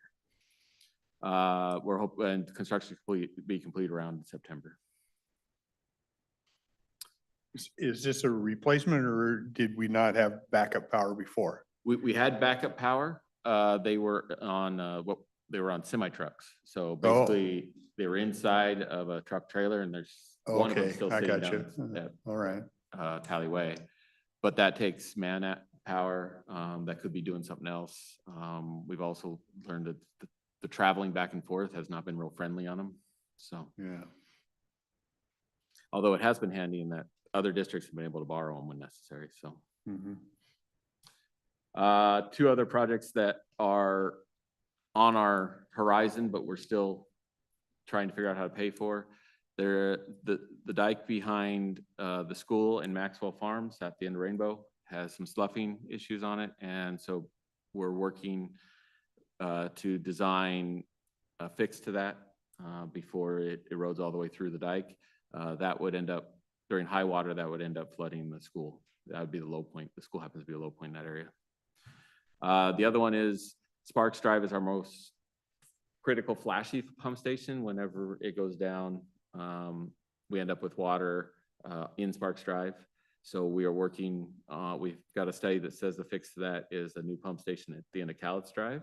We've acquired the property, but last estimate we had was $20 million on that. And so we are working on some other higher priority stuff and going to work on getting the money for that as we get there. The project of our life. I think Brian even. First report that said we needed this done was in 2001. Another report in 2009 showed that we needed to raise the detention structure. Basically, as development occurred in Lexington, more runoff ran faster to the creek, and McCorkle Creek Pump Station couldn't keep up. We looked at various options. Adding capacity at McCorkle Creek Pump Station, more pumps, more station, another house. We looked at putting a pipe from this behind the existing detention structure over to Dorothy Lake. That one came in a close second, and ultimately decided to raise the structure 13 feet. We ran into some permitting problems when Army Corps wouldn't even say yes or no to it, wouldn't tell us, wouldn't issue the permit, but wouldn't tell us what we needed to do to get it issued. And we literally had to go to. Come on, Patrick, I'm sure that's not true. Yeah, I know. What's really funny is. Not with the core. What I find very interesting, it's not funny, is that the one who would sign the permit literally lived in the shadow of the dam. So if it failed, they would be flooded. But we had to bring in legislative help. Jamie Herrera Butler leaned on the Corps. She was the Corps' liaison at that point, or controlled their budget, and we were able to get it finally approved. In the meantime, though, Oroville Dam happened, as well as Texas lost, a dozen smaller dams. That triggered a massive dam regulation rewrite and caused us some major redesign on a couple of our things. So now we have a dam holding our dam so that during earthquakes, it won't slide down and hit the houses. In 2017, original estimate for it was 5.4 million. So we went after a Public Works Trust Fund loan of 4.8 million. I believe Michael had to go up to legislator and lobby for that. Yes. We split the project into 3 pieces due to the complexity now from all the different dam safety. First was a preload of 1.1 in 2020. Phase 1 was completed in 2022 for 4.9 million. And now we're hoping to get the third phase going to bid any time now at an engineer's estimate of 12 million. If you add those together, you're almost to 20. That's a 4 times increase. We were fortunate enough to get another Public Works Trust Fund loan for 10 million. They understood the difficulties with construction costs, and so, yep, and that's the max they can give.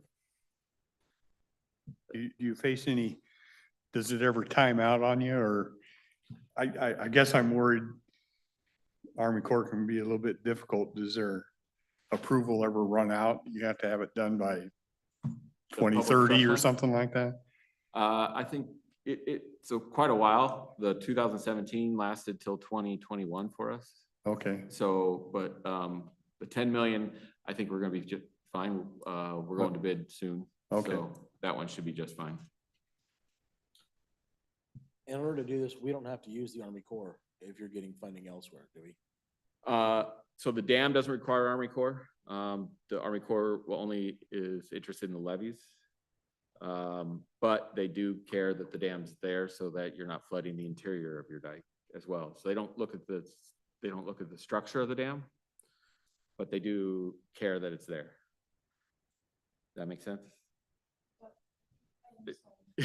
And what does their care mean? Yeah. So the permitting on this with Army Corps was wetland permitting. Yes. It was not the actual dam on itself. The physical dam was from Washington State Dam Safety. The Army Corps was the wetland permitting along McCorkle Creek itself. So we had to deal with the Army Corps for the wetlands, Fish and Wildlife because there's fish everywhere on the creek, and then Washington State Dam Safety for the physical dam. Plus it's under the BPA line, so you have to get a permit from BPA. Wow.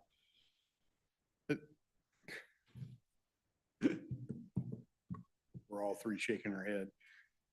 Does this happen to bleed from when the mountain went and the Army Corps was kind of given authority over the whole corridor? Is that it? Nothing to do with that? This is just normal business for them? Yeah.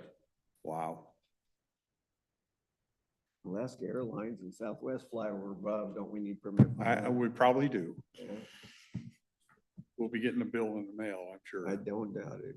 I will say that we have 2 property owners behind the levee or behind this dam that when you flood, you need a flood easement. He cared about it for timber only, and you're only flooding for a week at a time tops, usually about 2 to 3 days. That won't harden trees. worked with us, did some land trades, and it was not a real big deal. He's been real good to work with. One of the other frustrating parts of this is that we call it a detention structure, and that's because it sits empty. When we close the gate is when it fills up. It's not like a dam you see up Lewis River or anything like that hold water 100% of the time. This holds water. It's went over the spillway twice in its life. We've only closed the gate 4 times. So to have a flood event and a seismic event at the same time for what we've had to do is probably, I mean, you probably win the lottery 4 times before you end up with that. So it was a little frustrating. We don't argue. We did what we needed to do, but it was still Money. some of the. Does any of this stuff help? And I forget the name of the roads. When you go into the old railroad trestle, Oh, no, those Nevada are two separate and- issues? no. Okay. So where the dike is failing, right, where you said that it. The sloughing? The Yes. sloughing off. In that situation, is there like an emergency clause or something that we can utilize to say, hey, this is failing, Army Corps isn't issuing a permit because they found a trout in this river? I mean, whatever the reasoning is, if they fail to move and that goes and we have mass flooding, do we go to the federal government? I mean, what do we do in that situation? If the dike gave way completely, we would have a lot. We'd be able to fix it without, I mean, we'd tell them we're fixing it. That's basically what the call would be. Hey, we had the dike failed, we're fixing it. We'll figure it out afterwards. But up until the actual failure, So it's all reactionary. it's all reactionary. That's the most ridiculous thing about it. Yeah. We've actually had conversations with them that we have a plan that if it does fail, what we're gonna do to fix it. I mean, we already have the design ready to go because the cost to fix it is $1 million. And literally it's How do we reinforcing. define if it fails? Because is it not failing now? Failing is water coming through it. You can stick your finger in the dike. Steve, go out there and drive some sand deals or whatever. Okay. I just don't know, it's crazy to me that they can take away our authority to handle a local issue and deal with it until it's too late. And believe me, Brian and Michael and Lee and I have the same discussion nearly every month. Right now, we're looking to go to bid on this. Dam safety has been short-staffed. Up until this point, they've been responding within days. We can't get a response from them to get final approval of our design. They've always told us up to this point that the design was great, one of the best that they've dealt with. So we're moving forward with bidding because we just need to go to bid. And once they come out of the field inspecting the dams that they have to inspect, they'll be able to talk to us. But we're going to make the decision next week on whether we want to take that risk or not.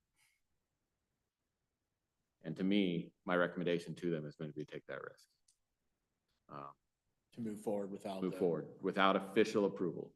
I think we're tight enough on our specs and tight enough on our design that we're close, that we're dam safety. If they find something, it's gonna be minor.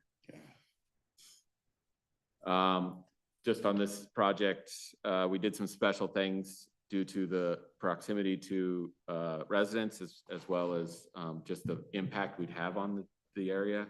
It was split into multiple phases, so due to the complexity of it, as well as we were talking 120,000 yards of material being moved. That was a lot of impact to put on the neighbors. So we split into 3 pieces, preload so it could actually sit longer. And then phase 1 just brought it up to the existing level of the existing dam. And then phase 2 will take it to the 13 feet. And phase 1, we went out to the residences that were directly adjacent to the structure where we're vibrating, so we know we're going to have some impact. We paid for inspections of all the houses. We sent a structural engineer out there, what cracks existed, that kind of stuff, so that if something did happen, we would have documentation that we could just give it to the insurance company. We agree, see this documentation, pay them. That was our intent for it. They got a copy of it, we got a copy of it, tried to protect our residents and finish as much as possible. We also sent out postcards to everybody and direct letters directly to the people along Sparks Drive. With the amount of fill that's required for this, we were talking a truck about every 5 to 10 minutes coming down Sparks Drive for about 3 weeks. So we knew we were gonna have an impact on the neighborhood, and we're gonna do it again here in at the beginning of next year, but we're trying to keep them informed and help as much as we can, because this is a necessary evil, unfortunately. The other thing was, and one thing we want to thank the board for, was we coordinated with VOCC to permit Cooks Ferry. And in exchange for spending the money to permit that, the dredge spoils are coming out for free for us. It ends up being about the same cost, but we both got benefit from that in our opinion. And it helps clear Cooks Ferry, which should help when dredging comes, which is one thing that we're interested in as well. Yeah. Pat, what's been your feedback with dealing with the citizens? We've had a couple of excited citizens. I will say that our sheriff's department has been very helpful in talking to them, but the rest of them are understanding and cordial about it. I think I can recall one call from somebody excited out there. But. Yeah. We had a restraining order against one of them for the contractor. Wow. So he's really excited. Some of the concerns that we're facing is encroachments on the levee. That both these pictures are of the same cut. We had a contractor who thought he had permission to go to put a sewer line in. He didn't. And even if he did, a 20-foot wide gap in a levee is not a way you put a 12-foot or an 8-inch pipe in. This is what he did? That's what he did. Oh, wow. We spent almost $300,000 fixing it after giving him multiple opportunities to fix it himself. And we are working with our legal team to recoup those costs. One thing we've also learned is that mounds of dirt are not insurable. So it's evident there was an impact. So right now, this is just a cost to you guys. This is just a cost to us. We were lucky enough that we had the funds to handle it. We were lucky enough we worked with a contractor that came in at about half of what they originally estimated for us and just went in and did it and moved out. The other one you guys are very familiar with, the Cowlitz River sedimentation. We have a level of protection of 1 in 167 years. That's what we're required to keep. That's what Army Corps is required to maintain for us in the river. This is a slide from their latest presentation, which I believe I know Rick is familiar with it. Yeah. One thing they point out on this is literally their slide, the decreasing level of protection of the Lexington levee since 2022. So the river is rising around us. We are at a choke point at Rocky Point, and that's where the sediment is building up. And we're also on the other, so on one side we have sediment building up and river levels rising. On the other side, we have a development going in for 79, something like RV sites. Oh, yeah, on the corner there. Yeah. So, which was an old dredge spoil site. So that always makes me nervous, to be honest with you, on the dredge spoils. Yep. How much control do we have to work with that situation? With the locally level of protection? Rick, do you have a response to that? This is a federal issue. Yeah. It's going to require some changes in congressional laws.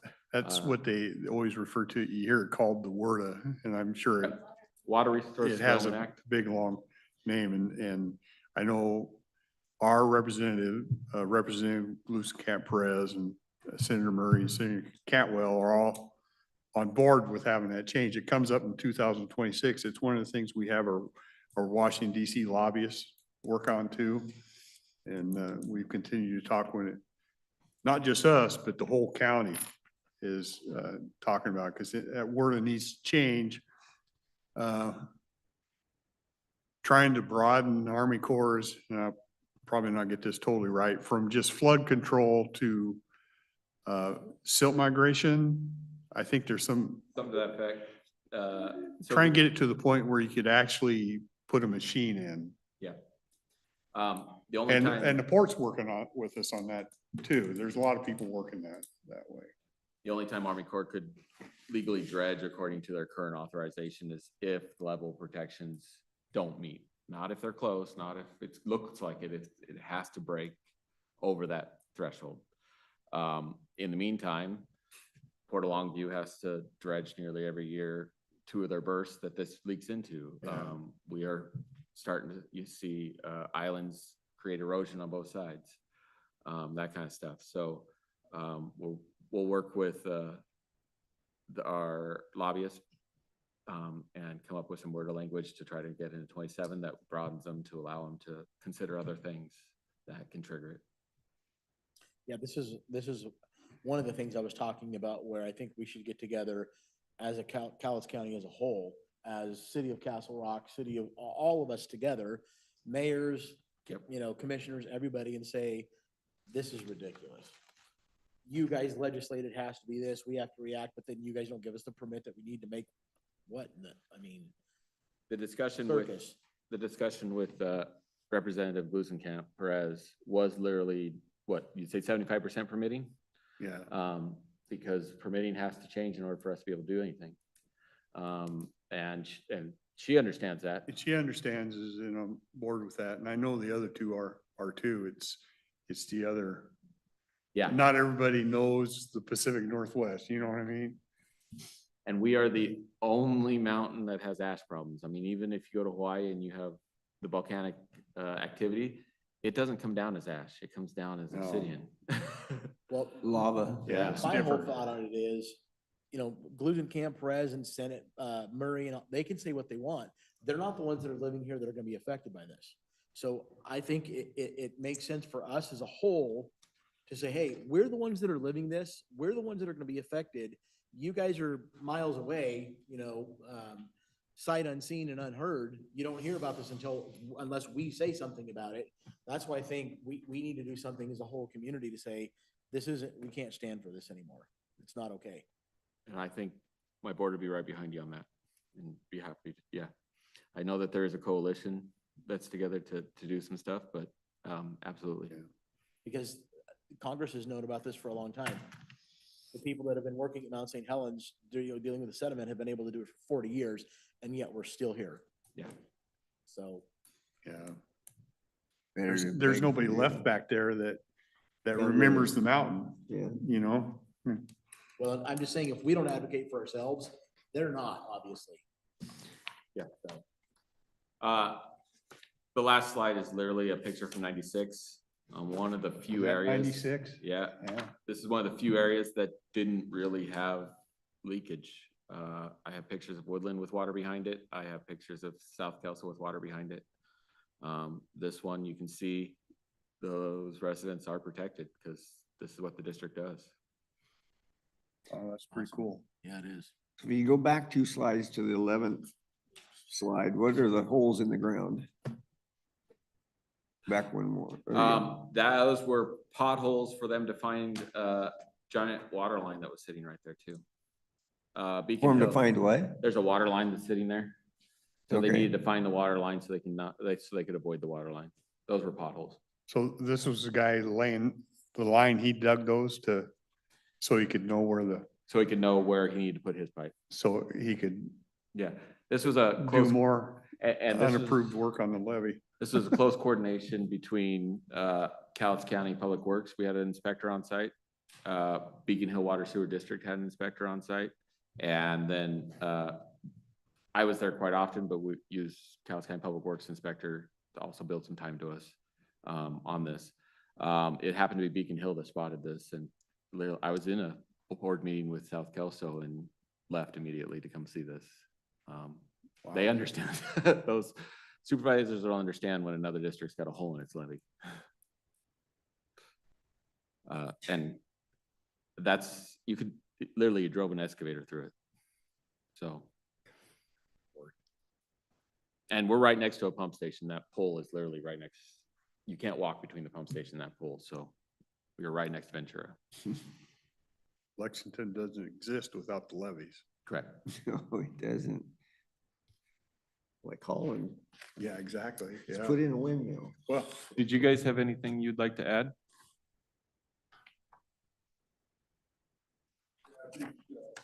Just support too. I mean, a lot of times in the county, we've used a lot of county. But it's been very difficult to maintain a dike engineer. My friend, 2 years, but we probably had 7 different dike engineers in that time frame. Kind of been evolving course. So if there's anything you could do to help retain that staff, I would appreciate it. Patrick's one of our longest tenured diking engineer. He's been fantastic, you know, the entire time. I appreciate his professionalism along the way, but we've had some who've been there for years. That's pretty much disruptive for us, and we're trying to make long-term projects. As we've demonstrated through this presentation, it costs us millions of dollars.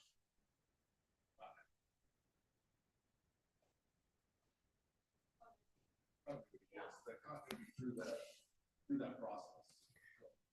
So the engineers are people we have here that utilize, and it's you right now, yeah. Basically, I act as a consultant to the Okay. districts. I'm diking manager, engineer / manager, depending on how you look at it, for 6 districts. There are 7 in the county. For 6 districts, you fill that role? Yep. Savannah Clement, Public Works. When Patrick left us, thankfully he came back, but when he left us, we were, We're all calling him names? Yeah, absolutely. That's what I heard. Susan had stepped into that role until we did hire another diking engineer, who unfortunately is no longer with us. But in that interim timeframe, we had met collectively as a staff to try to brainstorm like exactly what Brian said, the continuity. The levee systems are very important from a public health and safety standpoint. And I think that we need to ensure that they're managed well. It's part of the reason I wanted them to come and speak to the board. So the board had the understanding and confidence of and what a special resource they are, and being the only district that has supervisors that are elected. Aside from that, from a department standpoint, we were really brainstorming on what we could do to provide that continuity. And I had asked Susan again, from an organizational standpoint, do the diking districts need an engineer? How much engineering does Patrick do? Does Susan do? Are we looking more for like a project manager, an engineer technician who's an EIT who could come in and provide some facilitation, keep these contracts in order, someone that we could maintain, retain long-term and maybe elevate eventually. And so I had talked to Mike, and I think it was Mike and Lee. I don't think Brian was there. Also talked to Patrick and Susan about that. And I think from what I understand, that was a favorable option in looking for some continuity moving forward with managing those diking districts, specifically Lexington, obviously. But so it has been a topic of conversation, even with Patrick coming back on board. I think it'd be great for him to have a project manager to assist and help out on some of these large projects. Because this is one area. We have several, as you mentioned, that he's managing and juggling. So it might be something that comes up, when we're talking personnel and budgets. I guess the good thing about it is it's a billable position. And by that, I mean, they're billing their time to the districts that they're serving, and it's to the hour, to the 15-minute mark. So we do get reimbursed for that cost by the district. So it's not like a roads budget item. Yeah. Well, in a lot of our community, Longview, all around, if we don't have the dikes and the levees, I don't think Longview exists, does it? No. Not anymore. Yeah. Here's a fun little fact for you. If you take, so Longview charges, well, currently charges less per thousand than any of my districts. And if you put all my districts' assessment together, it doesn't hit theirs. They collect more money than I do. Because they have bigger area and they have the Because of the industry. area and stuff, yeah. The Port of Longview is almost completely located within it, so. And that's where they're allowed, that's where they have the ability to keep a long-term vacuum manager over there, as well as, I think, a maintenance staff of 6 right now, so. I do have one other piece for you. It's a video that our last contractor put together. It's another marketing type of thing, but it's a cool video of the McCorkle structure being built, if you'd like to watch it. Let me ask one last question on this position you guys have talked about, or you kind of kicked around. It would work with all the districts, but it would be billed to them. So it's not really it's a cost, but it's a cost to the ratepayers. Yeah, it would be a position within their budget, just like Patrick is currently, and how we manage that as we do it through project cost accounting and how we bill their time back to the district. So, and depending on the workload and how that position works moving forward, it would just be dependent on their time. I would imagine it would be 3/4 of their time. I would assume, not, that's just. And as far as all the districts would find this agreeable, they're willing to bear some of that cost for having the expertise. They currently do. Yeah. They currently do. Mhm. They pay for my time that I work for them. Okay. It'd probably be less of a rate to them, but more attention focused on them, right? Because we're removing that engineering aspect, I guess, to the Patrick's PE. Yeah, so when I started, the districts had 1.5 to them, Ken Stone, and then I helped with him. Since Ken Stone's passing, we haven't been able to really fill a position like that. Okay.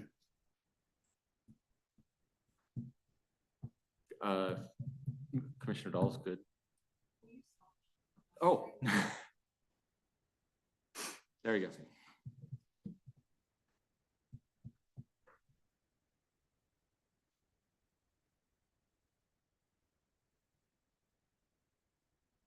So the existing dam is that green part on the bottom. And then the residents that we were talking to, or you can see right on top and how close we are to them with our construction. Which house is the restraining order? I can point it out, but yeah, we all knew which one it was. So down the middle of the dam, you can see, could you play it again? It might actually flow better. You can see him do construction, a trench.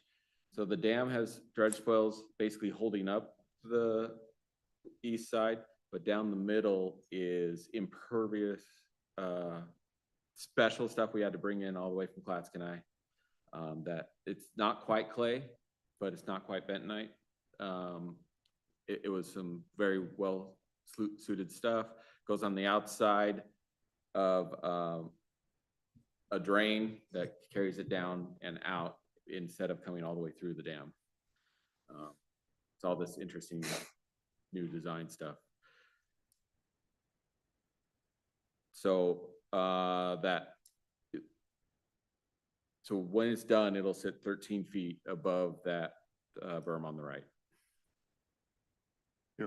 Oh, it'd be 13 feet above that. Yeah. Wow. Okay.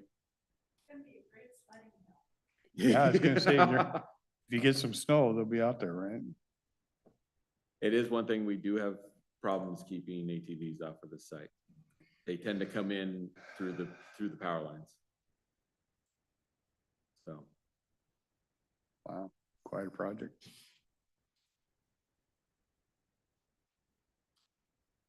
Anything else? You guys good? Okay.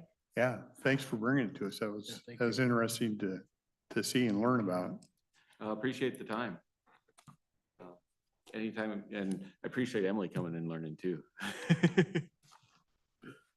Were you just here to learn? Okay.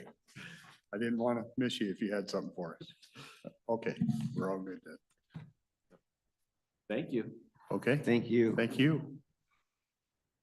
Anything else, gentlemen? Okay. We're not in session again until next Wednesday. So you all have a great extended weekend. Thanks. We will adjourn. I hope.